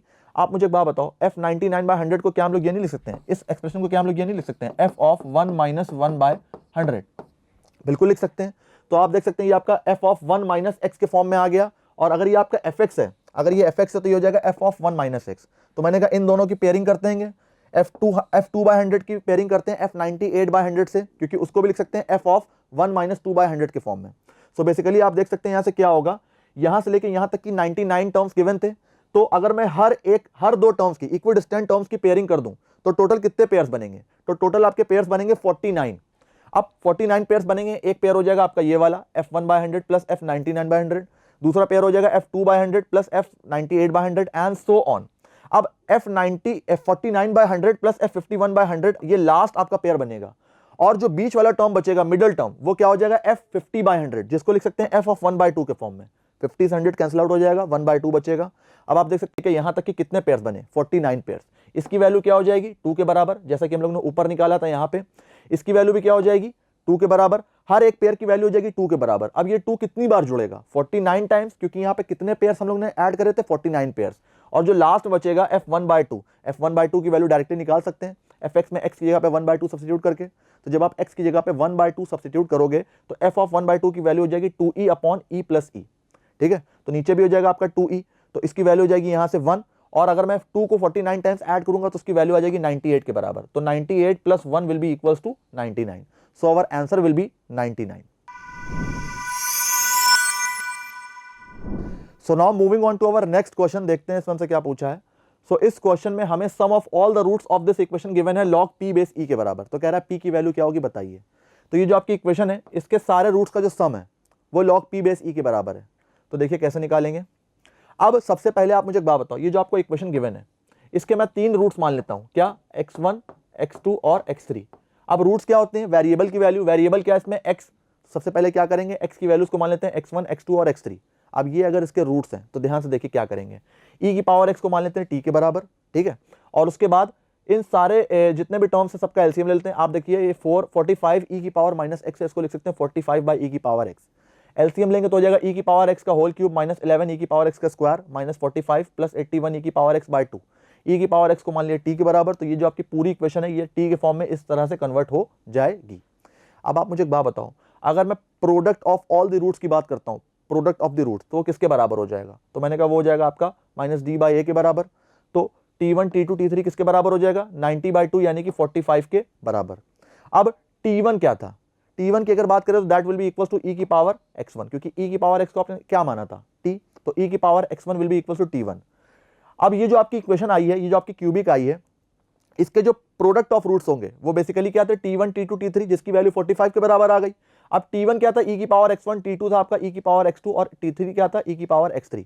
इन तीनों का प्रोडक्ट आपका 45 के बराबर होना चाहिए। आपको बताना sum of the roots of this equation, जिसमें वेरिएबल क्या था x, हमें t से मतलब नहीं था, हमें x से मतलब था जिसकी वैल्यूज थी x1 x2 x3। So basically we have to find out the value of x1 plus x2 plus x3। अब वो कैसे मिलेगी, जब मैं इन तीनों को मल्टीप्लाई कराऊंगा तो इनकी पावर्स ऐड हो जाएगी, तो e की power x1 plus x2 plus x3 हो जाएगा 45 के बराबर। अगर मैं दोनों तरफ log विद बेस e लेता हूं तो इस तरफ हो जाएगा आपका x1 plus x2 plus x3 बाहर, log e बेस e की वैल्यू हो जाएगी 1, और इस तरफ हो जाएगा log 45 बेस e। अब अगर मैं इसको कंपेयर करता हूं log p बेस e से, जो वैल्यू हमें गिवन थी sum of all the roots की, तो वहां से पता लगेगा that the value of p is equals to 45। So 45 is our answer. So now moving on to our next question, देखते हैं इसमें हमसे क्या पूछा है। सो इस क्वेश्चन में हमें positive value of the determinant of matrix A बतानी है, जहां पे हमें एडजॉइंट ऑफ ए मैट्रिक्स यहां पे गिवन है। सो क्या करेंगे, अगर आप ध्यान से देखें तो एडजॉइंट ऑफ ए जो मैट्रिक्स होता है वो आपका ये गिवन है। अगर आपको एक प्रॉपर्टी याद हो, डिटरमिनेंट ऑफ एडजॉइंट ऑफ ए जो आप लेते हो तो उसकी वैल्यू किसके बराबर होती है, डिटरमिनेंट ऑफ ए की पावर n-1 का whole square, where n is the order of that matrix. अगर आप इस मैट्रिक्स के ऑर्डर की बात करते हो, मैट्रिक्स ए की, तो दैट विल बी 3। तो इसका जो ऑर्डर हो जाएगा दैट विल बी 3, यानी कि modulus of adjoint of A will be equals to mod of A की पावर 4, क्योंकि 3 - 1 विल बी 2, 2 की पावर 2 विल बी 4। अब डिटरमिनेंट ऑफ एडजॉइंट ऑफ ए निकालते हैं, तो यानी कि इस पूरे मैट्रिक्स से डिटरमिनेंट लेंगे। आप ध्यान से देखिए क्या होगा, रो 1 रो 2 और रो 3 से 14 कॉमन आ जाएगा, तो 14 आपका बाहर मल्टीप्लाई हो जाएगा, बचेगा क्या, 1 2 -1 -1 1 2 2 -1 1। अब क्या करेंगे, इस डिटरमिनेंट को एक्सपैंड करते हैं अलोंग रो 1। जब रो 1 के अलोंग एक्सपैंड करेंगे तो बाहर हो जाएगा फर्स्ट टर्म में 3, 1 × 1 × 1 माइनस -1 × 2 यानी कि +3, तो ये हो जाएगा +3। उसके बाद -2 × -1 -4 -5, तो -5 × -2 विल बी +10। और उसके बाद लास्ट टर्म हो जाएगा -1 1 × -2, 1 - 2 विल बी -1, और -1 से मल्टीप्लाई होगा तो हो जाएगा +1। तो ये बेसिकली हो जाएगा -1 और -1 विल बिकम +1। तो ये जो आपका पूरा एक्सप्रेशन है ये वाला पार्ट, इसमें 14 क्यूब मल्टीप्लाई होगा तो 14 क्यूब इंटू, अगर आप ध्यान से देखें तो -10 -10 +10 +3 13 13 + 1 विल बी 14। तो इस एक्सप्रेशन की वैल्यू भी क्या आ जाएगी, 14 के बराबर। तो ये जो आपका डिटरमिनेंट ऑफ एडजॉइंट ऑफ ए है वो आ जाएगा 14 की पावर 4 के बराबर, और वो फॉर्मूला के हिसाब से किसके बराबर था, डिटरमिनेंट ऑफ ए की पावर n-1 का होल स्क्वायर, यानी कि डिटरमिनेंट ऑफ ए की पावर 4 के बराबर था। तो डिटरमिनेंट ऑफ ए की power 4 will be equals to 14 की पावर 4, तो डिटरमिनेंट ऑफ ए की जो वैल्यू है वो आ जाएगी 14 के बराबर। So 14 is our answer. So now moving on to our next question, देखते हैं इसमें से क्या पूछा है। सो इस क्वेश्चन में हमें नंबर ऑफ वेज बताने हैं, जिसमें 16 आइडेंटिकल क्यूब्स गिवन है, जिसमें से 11 ब्लू और बाकी के रेड हैं। बाकी के रेड का मतलब है कि 5 रेड है। अब हमें क्या करना है, इन 16 आइडेंटिकल क्यूब्स को एक रो में इस तरह से प्लेस करना है such that between any 2 red cubes there should be at least 2 blue cubes हो जाए। यानी कि इस तरह से रो में आप प्लेस करो कि 2 रेड क्यूब्स के बीच में एटलीस्ट 2 ब्लू क्यूब्स जरूर आए। तो कितनी तरह से कर सकते हैं, ध्यान से देखिए।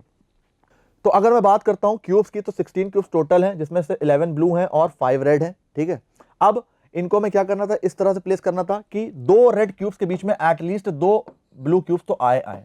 तो मैंने क्या किया, सबसे पहले रेड को प्लेस कर दिया। अब रेड को मैंने प्लेस कर दिया इस तरह से। अब मुझे क्या करना है, हर 2 रेड के बीच में एटलीस्ट 2 ब्लू क्यूब्स रखने हैं। और आप ध्यान से देखिए तो यहां पे 2 जगह एक्स्ट्रा है, एक ये वाली और एक ये वाली। तो इन प्लेसेस को मैं मान लेता हूं x1 और x6, where x1 is the number of cubes जो हम लोग रेड 1 जो पहला रेड क्यूब है उससे पहले रखेंगे, और x6 मैंने मान लिया नंबर ऑफ ब्लू क्यूब्स जो हम लोग लास्ट वाले रेड के बाद में रखेंगे। और अगर मैं बात करता हूं इन दोनों के बीच की, तो मैंने इस वाली प्लेस को मान लिया x2, इसको मैंने मान लिया x3, ये x4 और ये x5। x2, x3, x4 और x5 ये वो नंबर ऑफ क्यूब्स हैं जो बिटवीन एनी 2 रेड क्यूब्स आ रहे हैं। अब ये एटलीस्ट कैसे होना चाहिए, ये एटलीस्ट मेरे हिसाब से होना चाहिए ग्रेटर देन और इक्वल टू 2। ये भी आपका ग्रेटर देन और इक्वल टू 2, ये भी और ये भी। तो आप ध्यान से देख सकते हैं जो x1 और x6 हो जाएगा वो हमेशा कैसा रहेगा, ग्रेटर देन और इक्वल टू 0। क्योंकि आप रेड से पहले कोई ब्लू क्यूब रखो ना रखो मुझे उससे मतलब नहीं, लेकिन आपको हर 2 रेड क्यूब्स के बीच में एटलीस्ट 2 ब्लू क्यूब्स तो चाहिए चाहिए। तो x1 और x6 आपका ग्रेटर देन और इक्वल टू 0 हो सकता है, यानी कि number of cubes before any red cube and after all the red cubes हमेशा कैसा होना चाहिए, ग्रेटर देन और इक्वल टू 0। और अगर मैं बात करता हूं x2, x3, x4 और x5 की, यानी कि इन चारों प्लेसेस की, तो इनमें एटलीस्ट 2 ब्लू क्यूब्स तो आने चाहिए। तो x2 की वैल्यू क्या हो जाएगी, मिनिमम 2, x3 की वैल्यू भी 2, x4 भी 2 और x5 भी 2। तो आप यहां से देख सकते हैं ये गिवन है इनइक्वालिटी। अब अगर मुझे इस टाइप की कोई इक्वेशन गिवन है और मुझे यहां से नंबर ऑफ वेज बताने, तो basically we have to find out the number of integral solutions of this equation. लेकिन उसमें एक कंडीशन होती थी कि सारे जितने भी वेरिएबल्स होते थे वो कैसे होते थे, नॉन नेगेटिव, यानी कि x2, x3, x4 और x5 को भी कैसा होना चाहिए, नॉन नेगेटिव। तो क्या करते हैं, x2, x3, x4 और x5 को एक ऐसे वेरिएबल के फॉर्म में कन्वर्ट करते हैं जो कि नॉन नेगेटिव बन जाए। तो x2 को मान लेते हैं t2+2, इसको मान लेते हैं t3+2, t4+2 और t5+2। अब जब आप इन चारों को t2+2, t3+2, t4+2 और t5+2 लेट करोगे तो इन चारों से केसेस मिलेंगे जो ti मिलेंगे, यानी कि t2, t3, t4 और t5 वो कैसे हो जाएंगे, ग्रेटर देन और इक्वल्स टू 0 ऑलवेज। अब आप देख सकते हैं जो आपका x2, x3, x4 और x5 की वैल्यू है वो इक्वेशन में क्या करेंगे, t2, t3, t4 और t5 के फॉर्म में कन्वर्ट कर लेते हैं। देखिए क्या होगा, x1 जैसा था वैसा ही plus t2 plus t3 plus t4 plus t5। अब प्लस 2 प्लस 2 प्लस 2 प्लस 2 यहां से चारों से 2 मिलेगा तो क्या हो जाएगा, प्लस 8। और लास्ट में क्या है आपका प्लस x6, उस तरफ क्या था 11। तो जब ये पूरा 8 का सम उस तरफ जाएगा तो क्या हो जाएगा, -8। तो 11 minus 8 will be equals to 3। तो ये बन गई आपकी एक जनरल इक्वेशन जिसमें से हम लोग को क्या बताना है, नंबर ऑफ इंटीग्रल सॉल्यूशंस। अब आप देख सकते हैं इसमें जितने भी वेरिएबल्स हैं x1, t2, t3, t4, t5, t6 अब कैसे हैं, नॉन नेगेटिव, हमेशा है ग्रेटर देन और इक्वल्स 0। अब इस टाइप की कोई भी इक्वेशन होती है जिसमें हम लोग को नंबर ऑफ इंटीग्रल सॉल्यूशंस बताने हैं तो किस तरह से बताते हैं हम, that is total n plus r minus 1 c r minus 1। ये होते हैं total number of integral solutions of this type of equation. इस टाइप की किसी भी इक्वेशन में नंबर ऑफ इंटीग्रल सॉल्यूशंस इस फॉर्म से निकालते हैं। n क्या होता है, ये वैल्यू, r क्या होता है, r is the total number of terms. Total number of terms कितने, 6, तो हो जाएगा 3 + 6 - 1 c 6 - 1। तो आप देख सकते हैं नंबर ऑफ सॉल्यूशंस हो जाएंगे 3 + 6 - 1 c 6 - 1 यानी कि 8c5, जिसकी वैल्यू हो जाएगी 56 के बराबर। So our answer will be 56। So now moving on to our next question, देखते हैं इसमें से क्या पूछा है। अब इसमें बताया गया कि कोफिशिएंट ऑफ x की पावर 10 जो है इस बाइनोमियल एक्सपेंशन का, अगर वो 5 की पावर k × l के बराबर है, जहां पे l और k दोनों नेचुरल नंबर्स हैं और जो l है वो को प्राइम है 5 के साथ, यानी कि 5 का मल्टीपल नहीं होगा l। तो कह रहा है k की वैल्यू बताइए क्या हो जाएगी। तो सबसे पहले क्या करेंगे, कोफिशिएंट ऑफ x की पावर 10 निकालते हैं इसके एक्सपेंशन का। तो उसके लिए क्या करेंगे, जनरल टर्म निकालेंगे। तो जो हमारा एक्सपेंशन गिवन है उसका जनरल टर्म निकालेंगे, that will B tr+1 ncr यानी कि 60cr। इसकी पावर हो जाएगी 60 - r और इसकी पावर हो जाएगी r। तो आप देख सकते हैं x की पावर 1/2 अपॉन 5 की पावर 1/4 की होल पावर 60 - r इंटू 5 की पावर 1/2 अपॉन x की पावर 1/3 की होल पावर r। अब क्या करेंगे, इन दोनों एक्सप्रेशन से x की पावर्स अलग कर लेंगे और कॉन्स्टेंट्स की यानी कि 5 की पावर्स अलग कर लेंगे। तो x की पावर हो जाएगी 60 - r/2 और यहाँ से x की पावर हो जाएगी -r/3। दोनों का सम करेंगे तो वैल्यू हो जाएगी 180 - 5r/6 के बराबर। अब बात करते हैं कांस्टेंट की, तो यहाँ हो जाएगा 60 - r/4 या फिर उसको r - 60/4 कर सकते हैं 5 की पावर को यहाँ से, और यहाँ से 5 की पावर r/2। जब दोनों का सम करेंगे उसका सम आ जाएगा 3r - 60/4 के बराबर। तो अब मुझे बताना क्या था, कोफिशिएंट ऑफ x की पावर 10। तो मैंने कहा जो x की पावर है उसको 10 के बराबर इक्वेट करो, then we will get the coefficient of x की पावर 10। तो जब आप इस पूरे एक्सप्रेशन को 10 के बराबर करोगे तो यहाँ से r की वैल्यू इजीली आ जाएगी 24 के बराबर। तो यानी कि जब r इक्वल्स टू 24 सब्स्टिट्यूट करेंगे then we will get the coefficient of x की पावर 10। तो कोफिशिएंट ऑफ x की पावर 10 क्या हो जाएगा, ये पूरा एक्सप्रेशन r की जगह पे 24 सब्स्टिट्यूट करो तो जाएगा 60c24 इंटू 5 क्यूब। तो 60c24 into 5 cube will be the coefficient of x की पावर 10। अब आप मुझे एक बात बताओ, कोफिशिएंट ऑफ x की पावर 10 किसके फॉर्म में गिवन था, 5 की पावर k इंटू एल के फॉर्म में। अब आप देख सकते हैं जो आपका ये नंबर गिवन है ये 5 की पावर k इंटू एल, जहां पे l कैसा बताया था, l इज अ को प्राइम टू 5, यानी कि l एक ऐसा नंबर होगा जिसमें 5 का एक भी मल्टीपल नहीं होगा। तो ये जो आपका नंबर आ रहा है इसमें आप देख सकते हैं 5 क्यूब तो आपका अलग है। अब 60 factorial upon 24 factorial into 36 factorial में हमें कितनी 5 के मल्टीपल्स मिल सकते हैं, हम लोग को ये चेक करना है। तो अगर मैं बात करता हूं 60 फैक्टोरियल की, तो 60 फैक्टोरियल में 5 के कितने मल्टीपल्स प्रेजेंट होंगे, तो देखिए इसको मैं कैसे लिख सकता हूं, 60 into 59 and so on up to 5 4 3 2 and last 1। आप ध्यान से देखें तो पहला टर्म मिलेगा 5, फिर 10, 15, 20 and so on up to 60 तक। तो कितने टर्म्स हम लोग को मिल सकते हैं जिसमें 5 के मल्टीपल्स होंगे, मैंने कहा 5 से लेकर 60 तक के हम लोग को 12 नंबर्स ऐसे मिलेंगे, मतलब 1 से लेकर 60 तक के ऐसे 12 नंबर्स मिलेंगे जिसमें कंप्लीट 5 के मल्टीपल्स होंगे। तो मैंने कहा 5 की पावर 12 इससे बाहर आ जाएगा। अब जो बचे हुए नंबर है 59, 58, 57 एंड सो ऑन, उसको मैं मान लेता हूं किसी लैम्डा के बराबर लेट कर लेते हैं। अब मैंने कहा ये वो सारे नंबर हैं जिसमें 5 का कोई भी नंबर मतलब कोई भी मल्टीपल नहीं है। अब जिन नंबर से आपने 5 कॉमन किया था, 5, 10, 15 से लेकर 60 तक की, सबसे आपने 5 कॉमन कर लिया, 5 की पावर 12 बाहर आ गया। तो उस जगह पे नंबर्स क्या बचेंगे, उस जगह पे नंबर यहाँ पे अगर आपने 5 कॉमन किया तो बचेगा 1, 10 से अगर आपने 5 कॉमन किया तो बचेगा 2 और 60 से आपने 5 कॉमन किया तो बचेगा 12, यानी कि 1 से लेकर 12 तक का ये प्रोडक्ट हो जाएगा। अब आप मुझे एक बात बताओ, इस प्रोडक्ट में ऐसे कितने नंबर है जिसमें 5 के मल्टीपल्स प्रेजेंट है, तो मैंने कहा दैट विल बी 2 नंबर्स 5 और 10। तो मैंने कहा इन दोनों से भी, इस पूरे मल्टीपल से भी, इस पूरे एक्सप्रेशन से भी हम लोग को 5 की 2 पावर्स मिल सकती हैं। तो जब 2 पावर्स मिल जाएंगी तो यहाँ हो जाएगा आपका 5 की पावर 14। अब ये लैम्डा तो आपका ऐसा नंबर था जो कि 5 के साथ को प्राइम था, और जो इन सारे एक्सप्रेशन में से मतलब इस पूरे एक्सप्रेशन में से जो नंबर्स बचे हैं वो भी ऐसे नंबर्स होंगे जो कि 5 का मल्टीपल नहीं होंगे। तो मैंने कहा इन दोनों का जो प्रोडक्ट है, बचे हुए टर्म्स का प्रोडक्ट है, उसको मैं मान लेता हूँ किसी k के बराबर। यू कैन सी 60 फैक्टोरियल हम लोग को 5 की पावर 14 मिल सकती है। 5 के कितने मल्टीपल्स मिल सकते हैं, 14, और जो बचा हुआ नंबर है दैट विल बी अ को प्राइम टू 5। अब बात करते हैं 24 और 36 की। तो सिमिलरली 24 फैक्टोरियल जो होगा उसमें कितने 5 मिल सकते हैं, मैंने कहा 24 फैक्टोरियल का मतलब हो जाएगा 24 into 23 and so on up to 5, फिर 4, 3, 2 और 1। मैंने कहा मुझे इस पूरे एक्सप्रेशन में से 4 नंबर्स मिल सकते हैं जो कि 5 के मल्टीपल होंगे, 5, 10, 15 और 20। तो मैंने कहा 5 की पावर 4 हमारा बाहर आ जाएगा, और उसके बाद जितने भी नंबर्स बचेंगे, जितने नंबर्स बचेंगे दैट विल बी को प्राइम टू 5। तो उनको मैं मान लेता हूँ किसी म्यू के बराबर। अब जिन नंबर से आपने 5 कॉमन किया तो उनकी जगह पे क्या बचेगा, 5 की जगह पे बचेगा 1, 10 की जगह पे बचेगा 2, 15 की जगह पे 3 और 20 की जगह पे 4। तो उसमें भी कोई 5 का मल्टीपल नहीं है। तो उन सारे नंबर्स का जो प्रोडक्ट है उसको मैंने मान लिया म्यू के बराबर, दैट इज को प्राइम टू 5। अब मैं बात करता हूं 36 फैक्टोरियल की। 36 फैक्टोरियल में आप बताओ ऐसे कितने नंबर्स होंगे जो कि 5 के मल्टीपल्स होंगे। तो मैंने कहा दैट विल बी 7 नंबर्स। आप देख सकते हैं 5, 10, 15, 20, 25, 30, 35, 7 हो जाएंगे। तो मैंने कहा 5 की पावर 7 कॉमन आ जाएगा। अब जो बचे हुए नंबर्स हैं वो कैसे हो जाएंगे, को प्राइम, उसको मैं मान लेता हूं किसी डेल्टा के बराबर। अब जिन नंबर से आपने 5 के मल्टीपल्स कॉमन किए हैं, यानी कि 1, 2, 3, 4, 5, 6, 7, सॉरी 5, 10, 15, 20, 25, 30 और 35, इन सब से जब आपने 5 कॉमन किया तो उन सारे नंबर्स में प्रोडक्ट क्या बचेगा, 1 से लेके 7 तक का प्रोडक्ट बचेगा, जिसमें आप बताइए कितने मल्टीपल्स होंगे 5 के। तो मैंने कहा एक मल्टीपल होगा 5 का, खुद 5, उसको भी अगर आप कॉमन कर लेंगे तो यहां हो जाएगा आपके 5 की पावर 8, 5 की पावर 8 इंटू बचे हुए जितने टर्म्स हैं दैट विल बी को प्राइम टू 5, उसको मैं मान लेता हूं किसी गामा के बराबर। तो आप देख सकते हैं 24 फैक्टोरियल से हम लोग को 5 की पावर 4 मिल रहा है, 36 फैक्टोरियल से हम लोग को 5 की पावर 8 मिल रहा है, और 60 फैक्टोरियल से हम लोग को 5 की पावर 14 मिला था। और बाकी जितने नंबर्स थे के, म्यू और गामा, ये कैसे नंबर्स थे, ये ऐसे नंबर्स थे जो कि को प्राइम थे 5 के साथ। तो मैं इस पूरे एक्सप्रेशन को क्या करता हूं, सिंप्लीफाई करता हूं 5 की पावर के इंटू एल के बराबर। तो आप देख सकते हैं किस फॉर्म में लिख सकते हैं, 5 की पावर 14 अपॉन 5 की पावर 14 ऊपर से मिला, 5 की पावर नीचे से 24 फैक्टोरियल से 5 की कितनी पावर्स मिलेंगी, 5 की पावर 4 इंटू 36 फैक्टोरियल से हम लोग को 5 की पावर मिल रही है 8।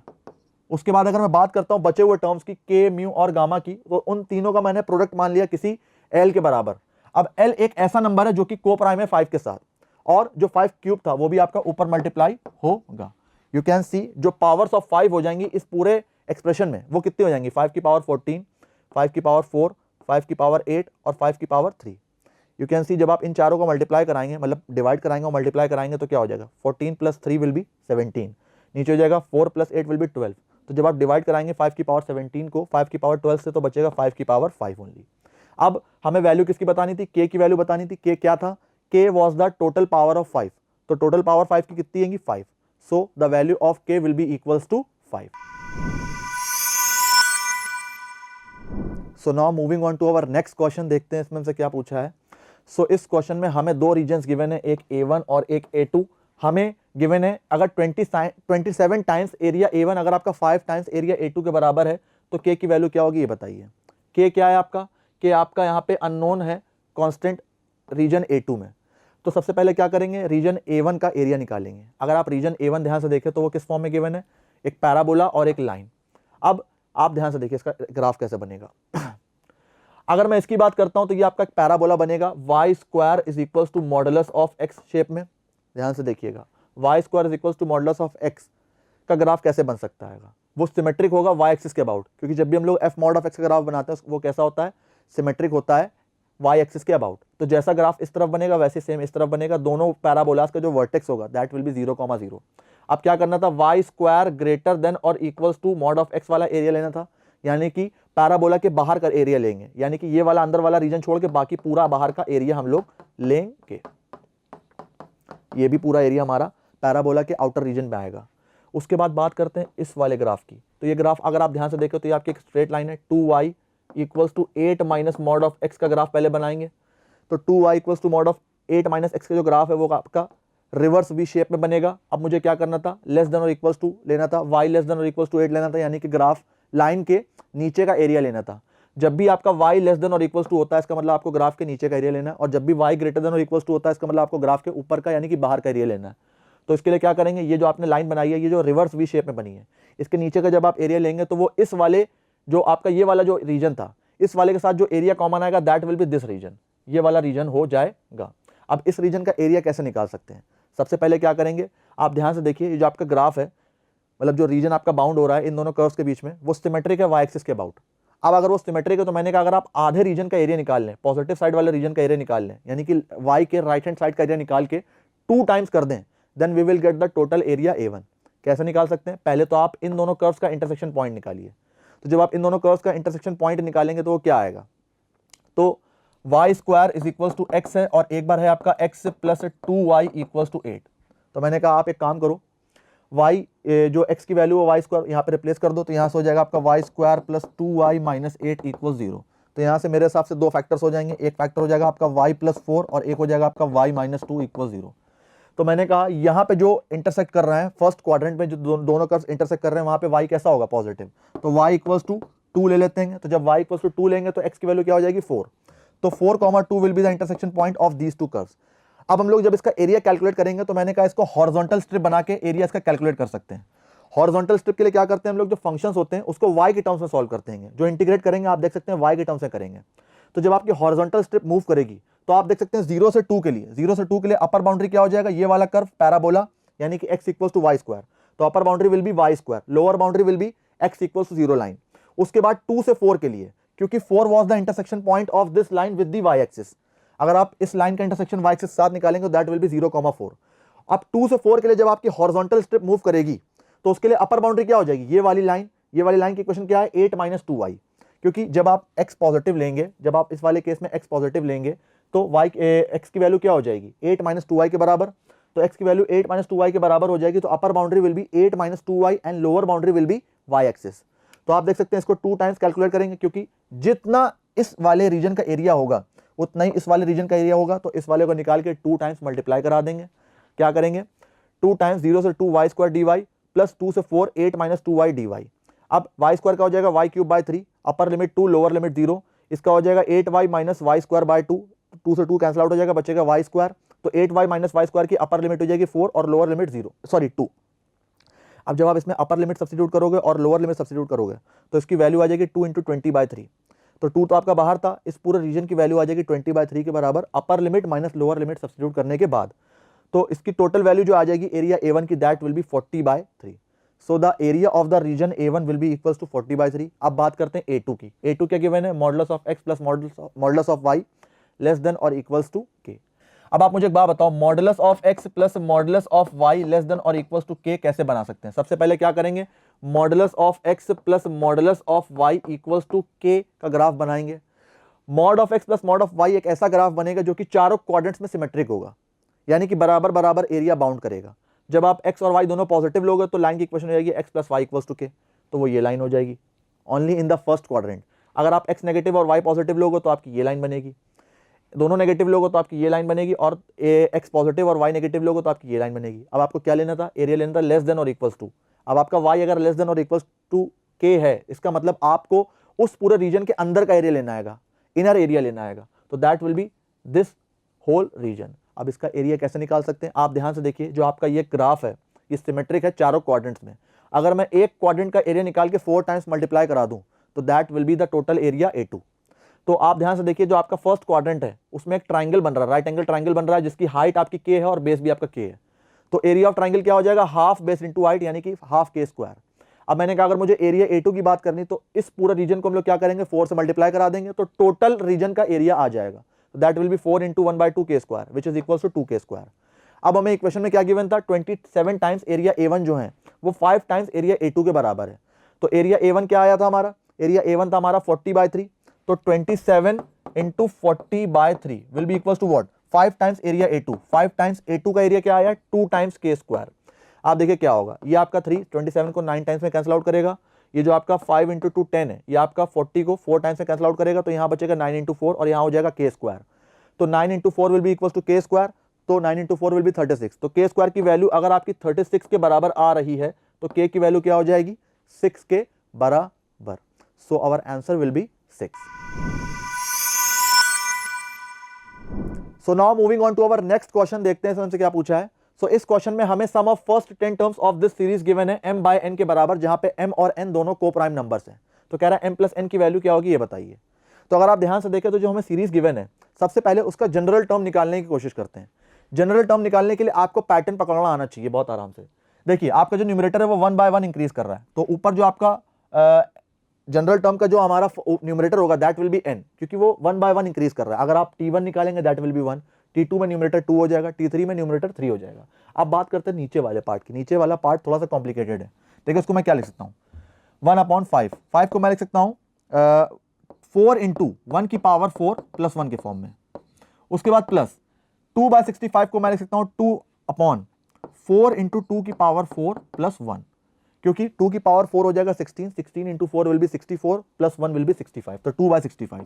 उसके बाद 3/325 को मैं लिख सकता हूँ 4 इंटू 3 की पावर 4 प्लस 1। 3 की पावर 3 की power 4 will B 81, 81 into 4 will B 324 plus 1 will B 325, तो 3/325 हो जाएगा यहाँ पे, एंड सो ऑन। ये सीरीज हमारी चलती जाएगी। इतने 3 टर्म्स निकालना काफी है पूरे पैटर्न के लिए। तो जनरल टर्म क्या बन रहा है, तो जनरल टर्म आपका बन रहा है ऊपर आप देख सकते हैं 1 to 3 इंक्रीज हो रहा है, तो ऊपर हो जाएगा n। नीचे की बात करें तो आपका यहाँ पे हो रहा है 4 इंटू 1 की पावर 4 प्लस 1, 4 इंटू 2 की पावर 4 प्लस 1, 4 इंटू 3 की पावर 4 प्लस 1, तो नीचे हो जाएगा आपका 4 इंटू n की पावर 4 प्लस 1। तो tn आपका आ गया। अब आपको बताना क्या था, sum of 10 terms of this series, वो m बाय n के बराबर सम ऑफ 10 टर्म्स का मतलब हो जाएगा S10, that will be equal to sigma n equal to 1 से 10 tn। तो tn हम लोग ने निकाल लिया। अब क्या करेंगे, उसको सिंप्लीफाई करेंगे। ध्यान से देखिए, तो ये जो पूरी सीरीज थी इसका जनरल टर्म हम लोग ने निकाल लिया है n/4n की पावर 4 प्लस 1। 4n की पावर 4 प्लस 1 को लिख सकते हैं 2n स्क्वायर प्लस 1 का होल स्क्वायर माइनस 2n का होल स्क्वायर। ठीक है, अब ऊपर आपका n जैसा था वो वैसे ही रहेगा, तो नीचे a square minus b square की प्रॉपर्टी का यूज करेंगे तो हो जाएगा a प्लस बी और a माइनस बी। ठीक है, तो a प्लस बी और a माइनस बी हो गया। ऊपर आपका n है। अगर मैं इस पूरे एक्सप्रेशन का पार्शियल फ्रैक्शन ले लूं तो इन दोनों को जब मैं अलग अलग करूंगा तो हो जाएगा 1/2n square minus 2n plus 1 minus 1/2n square plus 2n plus 1। अगर मैं इन दोनों का एलसीएम लूंगा तो यहाँ पे आपका ये मल्टीप्लाई होगा, यहाँ पे ये मल्टीप्लाई होगा, दोनों को सब्ट्रैक्ट कराने के बाद ऊपर बचेगा 4n, लेकिन यहाँ पे तो सिर्फ n था, तो उस 4 को बैलेंस करने के लिए बाहर उन्होंने क्या किया, 1/4 से मल्टीप्लाई करा दिया, ताकि जब आप इन दोनों का एलसीएम लें तो ऊपर 4n जो बने उससे 4 कैंसिल आउट हो जाए। अब 1/4 आपका बाहर था, नीचे आपने क्या किया, नीचे वाले टर्म से इन दोनों से 2n कॉमन कर लिया, अंदर बचेगा n माइनस 1 प्लस 1, माइनस इन दोनों से भी 2n कॉमन कर लिया, अंदर बचेगा n प्लस 1 प्लस 1। अब कुछ नहीं करना है, हमें S10 बताना था। S10 का मतलब था सिग्मा n इक्वल्स टू 1 से 10 tn। तो 1/4 तो जैसा था वो कांस्टेंट बाहर ही रहेगा। अब आप n की जगह पे 1 सब्स्टिट्यूट करो तो हो जाएगा 1/1 माइनस 1/5। तो जब आप n की जगह पे 1 सब्स्टिट्यूट करोगे तो जो पूरा एक्सप्रेशन है ये हो जाएगा 1/1 माइनस 1/5। उसके बाद जब आप n की जगह पे 2 सब्स्टिट्यूट करोगे तो ये एक्सप्रेशन हो जाएगा आपका 1/5 और ये हो जाएगा आपका 1/13, तो 1/5 minus 1/13 will be the second term. उसके बाद एंड सो ऑन आपकी पूरी सीरीज चलेगी। जो लास्ट टर्म होगा दैट विल बी व्हाट, जब आप n की जगह पे 10 रखोगे। ठीक, अब आप ध्यान से देखिए, जब आप इस पूरी सीरीज का सम करेंगे 1/4 आपका कांस्टेंट बाहर जैसा था वो वैसे ही रहेगा। आप देख सकते हैं पहले एक्सप्रेशन के सेकंड टर्म से सेकंड एक्सप्रेशन का फर्स्ट टर्म कैंसिल आउट हो रहा है। इसी तरह से पूरी चेन बन जाएगी, पहले के फर्स्ट के सेकंड से सेकंड का फर्स्ट, फर्स्ट के सेकंड से सेकंड का फर्स्ट कैंसिल आउट हो जाएगा। तो इस पूरी सीरीज का सम कराने के बाद टर्म्स क्या क्या बचेंगे, 1/4 आपका जैसा था बाहर, ये जो आपका 1/1 है ये वैसे ही बचेगा, यानी कि पहले एक्सप्रेशन का फर्स्ट टर्म और लास्ट एक्सप्रेशन का सेकंड टर्म आपका बचेगा। That will be what, 1/200 plus 20 plus 1। जब आप n की जगह पे क्या रखोगे 10, तो दैट विल बी व्हाट 20 और यहाँ पे हो जाएगा आपका 10 प्लस 1 11, तो दैट विल बी 220 प्लस 1 221। तो इस पूरी सीरीज में S10 में जो सम आपका बचेगा that will B 1/4 into 1 minus 1/121। जब आप एलसीएम लेंगे तो हो जाएगा 221 माइनस 1 यानी कि 220/221। तो उसके बाद जब आप इन दोनों को मल्टीप्लाई कराएंगे तो दैट विल बी 55/221। आप देख सकते हैं ये जो दोनों नंबर्स आए हैं ये दोनों कैसे हैं, को प्राइम। तो अगर हम लोग उसको कंपेयर करेंगे m बाय n से, तो m की वैल्यू हो जाएगी 55 के बराबर और n की वैल्यू हो जाएगी आपकी 221 के बराबर। So the value of m plus n will be equal to 55 plus 221, जिसका सम आ जाएगा 276 के बराबर। So our answer will be 276। So now moving on to our next question, देखते हैं इसमें से क्या पूछा है। सो इस क्वेश्चन में हमें एक रेक्टेंगल R गिवन है जिसके एक साइड के दो एंड पॉइंट्स गिवन है 1,2 और 3,6। अब बताया गया कि जो रेक्टेंगल R है ये इंस्क्राइब्ड है एक सर्कल के अंदर। अब कह रहा है अगर उस सर्कल के एक डायमीटर की इक्वेशन, उस डायमीटर की इक्वेशन हमें गिवन है 2x minus Y plus 4 equals 0 के फॉर्म में, तो एरिया ऑफ रेक्टेंगल R क्या हो जाएगा। सबसे पहले बात करते हैं इन दोनों पॉइंट्स की। तो ये दोनों पॉइंट्स हैं, इन दोनों को देखिए कैसे हम लोग डायग्राम में प्लॉट करेंगे। तो आप देख सकते हैं ये जो A और B पॉइंट्स हैं, मैंने मान लिया रेक्टेंगल ABCD हमारा सर्कल के अंदर इंस्क्राइब्ड है। ये हमारे डायमीटर की इक्वेशन है 2x minus Y plus 4 equals 0। ये पॉइंट A है, ये पॉइंट B है। अगर मैं AB की लाइन की इक्वेशन निकालने की कोशिश करूँ, AB लाइन की इक्वेशन निकालने की कोशिश करूंगा, तो यहाँ से लाइन की इक्वेशन आएगी y इक्वल्स टू 2x। तो आप निकाल के देखिएगा A और B की जो लाइन की इक्वेशन आएगी y इक्वल्स टू 2x आ जाएगी। और अगर आप ध्यान से देखें तो ये जो AB लाइन है that will be parallel to this diameter, क्योंकि इसकी जो स्लोप है, आप ध्यान से देखिए डायमीटर की इक्वेशन क्या है, y equals to 2x plus 4। You can see diameter की और जो AB लाइन है इन दोनों की जो स्लोप है वो सेम है। तो अगर इन दोनों की स्लोप सेम होगी इसका मतलब ये दोनों लाइंस कैसी हो जाएंगी, पैरेलल।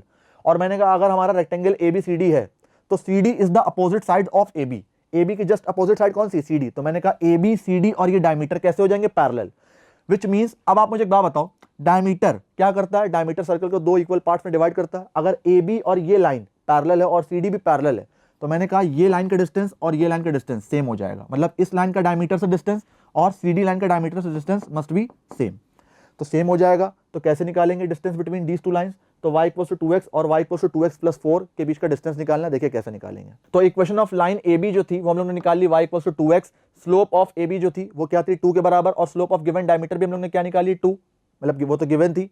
तो डायमीटर जो है वो पैरेलल हो जाएगा AB के। तो हम लोग क्या करेंगे, distance between these two parallel lines निकाल देंगे। कैसे निकालते हैं, वो होता है हमारा C2 माइनस C1, तो यानी कि 4 minus 0 upon under root x के कोफिशिएंट का स्क्वायर 4 प्लस y के कोफिशिएंट का स्क्वायर 1। तो इसकी वैल्यू आ जाएगी किसके बराबर, 4 बाय अंडर रूट 5 के बराबर। So you can C distance between diameter and line AB आ जाएगा आपका 4 बाय अंडर रूट 5 के बराबर। अब अगर मैं बात करता हूँ BC की, BC is the breadth of the rectangle. Length तो आपको गिवन है, मतलब लेंथ आप निकाल सकते हैं इजिली AB के डिस्टेंस से। अगर मैं बात करता हूँ BC की, तो मैंने कहा जो BC है वो अगर मैं इस पॉइंट इंटरसेक्शन को मान लूँ M, तो मैंने कहा BM और MC सेम हो जाएगा। तो जो आपका BC है that will be equal to 2 times BM हो जाना चाहिए। और BM की जो लेंथ है यानी कि this is the distance between these two parallel lines, वो कितनी आई थी, 4 बाय अंडर रूट 5 के बराबर। तो अगर मैं BC की बात करता हूं तो that will be 2 times 4 by under root 5, तो that will be equal to 8 by under root 5। So जो BC लेंथ है this was the breadth of the rectangle. और लेंथ की बात करते हैं तो वो क्या हो जाएगी, A और B के बीच का डिस्टेंस। तो डिस्टेंस फॉर्मूला से AB निकाल लेते हैं, क्या हो जाएगा 1 माइनस 3 का होल स्क्वायर प्लस 2 माइनस 6 का whole square, that will be equal to under root 20। इसको लिख सकते हैं 2 root 5। So this is the length of the rectangle and this is the breadth of the rectangle. तो हमें बताना क्या था, एरिया ऑफ रेक्टेंगल R। तो कैसे निकाल सकते हैं, लेंथ इंटू ब्रेथ के फॉर्म में। तो AB इंटू BC करेंगे तो क्या हो जाएगा 8 root 5 into 2 root 5, that is equal to 16। So इस हिसाब से 16 is our answer. So now moving on to our next question, देखते हैं इसमें से क्या पूछा है। सो इस क्वेश्चन में हमें एक circle of radius 2 unit given है जो कि पास हो रहा है through the vertex and focus of the parabola y square is equal to 2x। और बता रहा है that the circle is touching this parabola, जहां पे अल्फा की वैल्यू है पॉजिटिव और हमें वैल्यू बतानी है 4 अल्फा माइनस 8 के होल स्क्वायर की। तो कैसे बता सकते हैं, देखिए ध्यान से। सबसे पहले अगर इस पैराबोला के वर्टेक्स और फोकस की बात करते हैं तो उसका वर्टेक्स है 0,0 और इसका फोकस हो जाएगा 1/2,0। अब जो इक्वेशन ऑफ सर्कल है वो हम लोग मान लेते हैं x माइनस एच का whole square plus y minus k का होल स्क्वायर इक्वल्स टू 4, क्योंकि उसका रेडियस 2 यूनिट्स गिवन था। अब अगर ये सर्कल वर्टेक्स से और फोकस से पास हो रहा है तो मैंने कहा 0,0 इसमें सेटिस्फाई करना चाहिए। तो जब आप 0,0 सेटिस्फाई कराएंगे तो इक्वेशन मिलेगी h square plus k square is equals to 4। This is our equation number first. और अगर आपका यही सेम सर्कल 1/2,0 से पास करा तो 1/2,0 भी इसमें सेटिस्फाई करना चाहिए। तो उसकी वजह से 1/2 माइनस एच का whole square plus k square equals to 4 हम लोग को इक्वेशन मिल जाएगी। इसको सिंप्लीफाई करेंगे तो मिलेगा क्या, h square plus k square minus h equals to 15/4। इसको मानते हैं इक्वेशन नंबर सेकंड। अब ये जो दो इक्वेशंस मिली है इनको सॉल्व करेंगे। जब इन दोनों को सॉल्व करेंगे तो यहां से जो एच की वैल्यू है देखिए क्या आ जाएगी, एच की वैल्यू आ जाएगी आपकी 4 माइनस 15/4 के बराबर। तो 4 minus 15/4 will be equals to 1/4। तो एच की वैल्यू आ गई 1/4। जब आप एच की वैल्यू सब्स्टिट्यूट करेंगे अपनी किसी भी एक इक्वेशन में, फर्स्ट में या सेकंड में, तो वहां से के की वैल्यू आ जाएगी प्लस माइनस √63/4। मैंने कहा के की वैल्यू हम लोग √63/4 तो ले सकते हैं, लेकिन माइनस √63/4 इसलिए नहीं लेंगे क्योंकि एक सर्कल जिसका सेंटर 1/4 माइनस √63/4 होगा वो कभी भी हमारे गिवन पैराबोला को टच नहीं करेगा। गिवन पैराबोला क्या गिवन था, अगर आपको याद हो, that was y equals to x minus 1/4 का होल स्क्वायर प्लस अल्फा। अगर मैं इस पैराबोला के वर्टेक्स की बात करूं तो इसका वर्टेक्स हो जाएगा आपका 1/4 अल्फा। अब अगर हम लोग ने इस वाले सेंटर को रिजेक्ट कर दिया, यानी कि जो हमारा सर्कल का सेंटर होगा वो क्या हो जाएगा 1/4 √63/4। तो उस सर्कल की इक्वेशन क्या हो जाएगी, x माइनस 1/4 का whole square plus y minus √63/4 का होल स्क्वायर इक्वल्स टू 4। अब ये जो हमारा सर्कल है इसका डायग्राम देखते हैं और जो हमारा पैराबोला गिवन है उसका भी डायग्राम चेक करते हैं, तो हम लोग को अल्फा की वैल्यू वहां से पता चल सकती है इजीली। आप ध्यान से देखिए, जो हमारा सर्कल है इसका सेंटर क्या है 1/4 √63/4। बहुत ध्यान से देखिएगा, अगर मैं इसके सेंटर की बात करूं तो ये क्या था 1/4 √63/4। तो जो इसका y कोऑर्डिनेट है मैंने कहा वो इससे इसकी लेंथ हो जाएगी, ये टोटल लेंथ हो जाएगी √63/4 के बराबर, क्योंकि इसका y कोऑर्डिनेट क्या है सेंटर का √63/4। रेडियस कितना था 2 यूनिट्स, तो मैंने कहा ये लेंथ आपकी कितनी हो जाएगी 2 यूनिट्स। अगर मैं बात करता हूं वर्टेक्स ऑफ पैराबोला, तो वर्टेक्स ऑफ पैराबोला मैंने क्या बताया था पीछे 1/4 अल्फा हो जाएगा। अब अगर आप ध्यान से देखें तो ये जो आपकी लाइन है ये क्या है, x इक्वल्स टू 1/4 लाइन है। अब अगर सर्कल और पैराबोला एक दूसरे को टच कर रहे हैं तो कंडीशन क्या हो जाएगी, मैंने कहा जो अल्फा की वैल्यू है, अल्फा क्या है, अल्फा इज टोटल लेंथ, ये जो टोटल लेंथ है ये क्या है अल्फा, वो किसके बराबर हो जाएगी 2 प्लस √63/4 के बराबर। तो अल्फा क्या हो जाएगा आपका 2 प्लस √63/4 के बराबर। तो एलसीएम लेंगे तो हो जाएगा 8 प्लस √63/4, ये आपका जो 4 है उस तरफ मल्टीप्लाई होगा तो हो जाएगा 4 अल्फा, और जब 8 उस तरफ जाएगा तो क्या हो जाएगा -8, तो 4 अल्फा माइनस 8 की वैल्यू आ जाएगी। और हमें वैल्यू किसकी बतानी थी 4 अल्फा माइनस 8 के होल स्क्वायर की।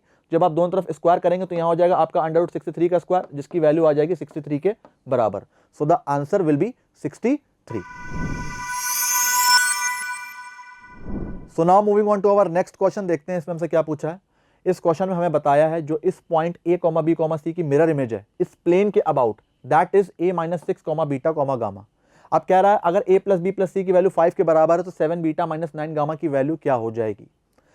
सबसे पहले बात करते हैं इस पॉइंट के बारे में। इस पॉइंट की मिरर इमेज ये पॉइंट है इस प्लेन के अबाउट। तो मैंने कहा अगर मैं डायग्रामेटिकली समझूं तो ये पॉइंट हमारा P मैंने मान लिया, इसकी मिरर इमेज मैंने मान लिया P डैश, जिसके कोऑर्डिनेट्स हैं a - 6, बीटा, गामा। अब मैंने कहा P और P डैश अगर एक दूसरे की मिरर इमेज है इस प्लेन के अबाउट, तो इन दोनों का जो मिड पॉइंट होगा that must lie in the plane.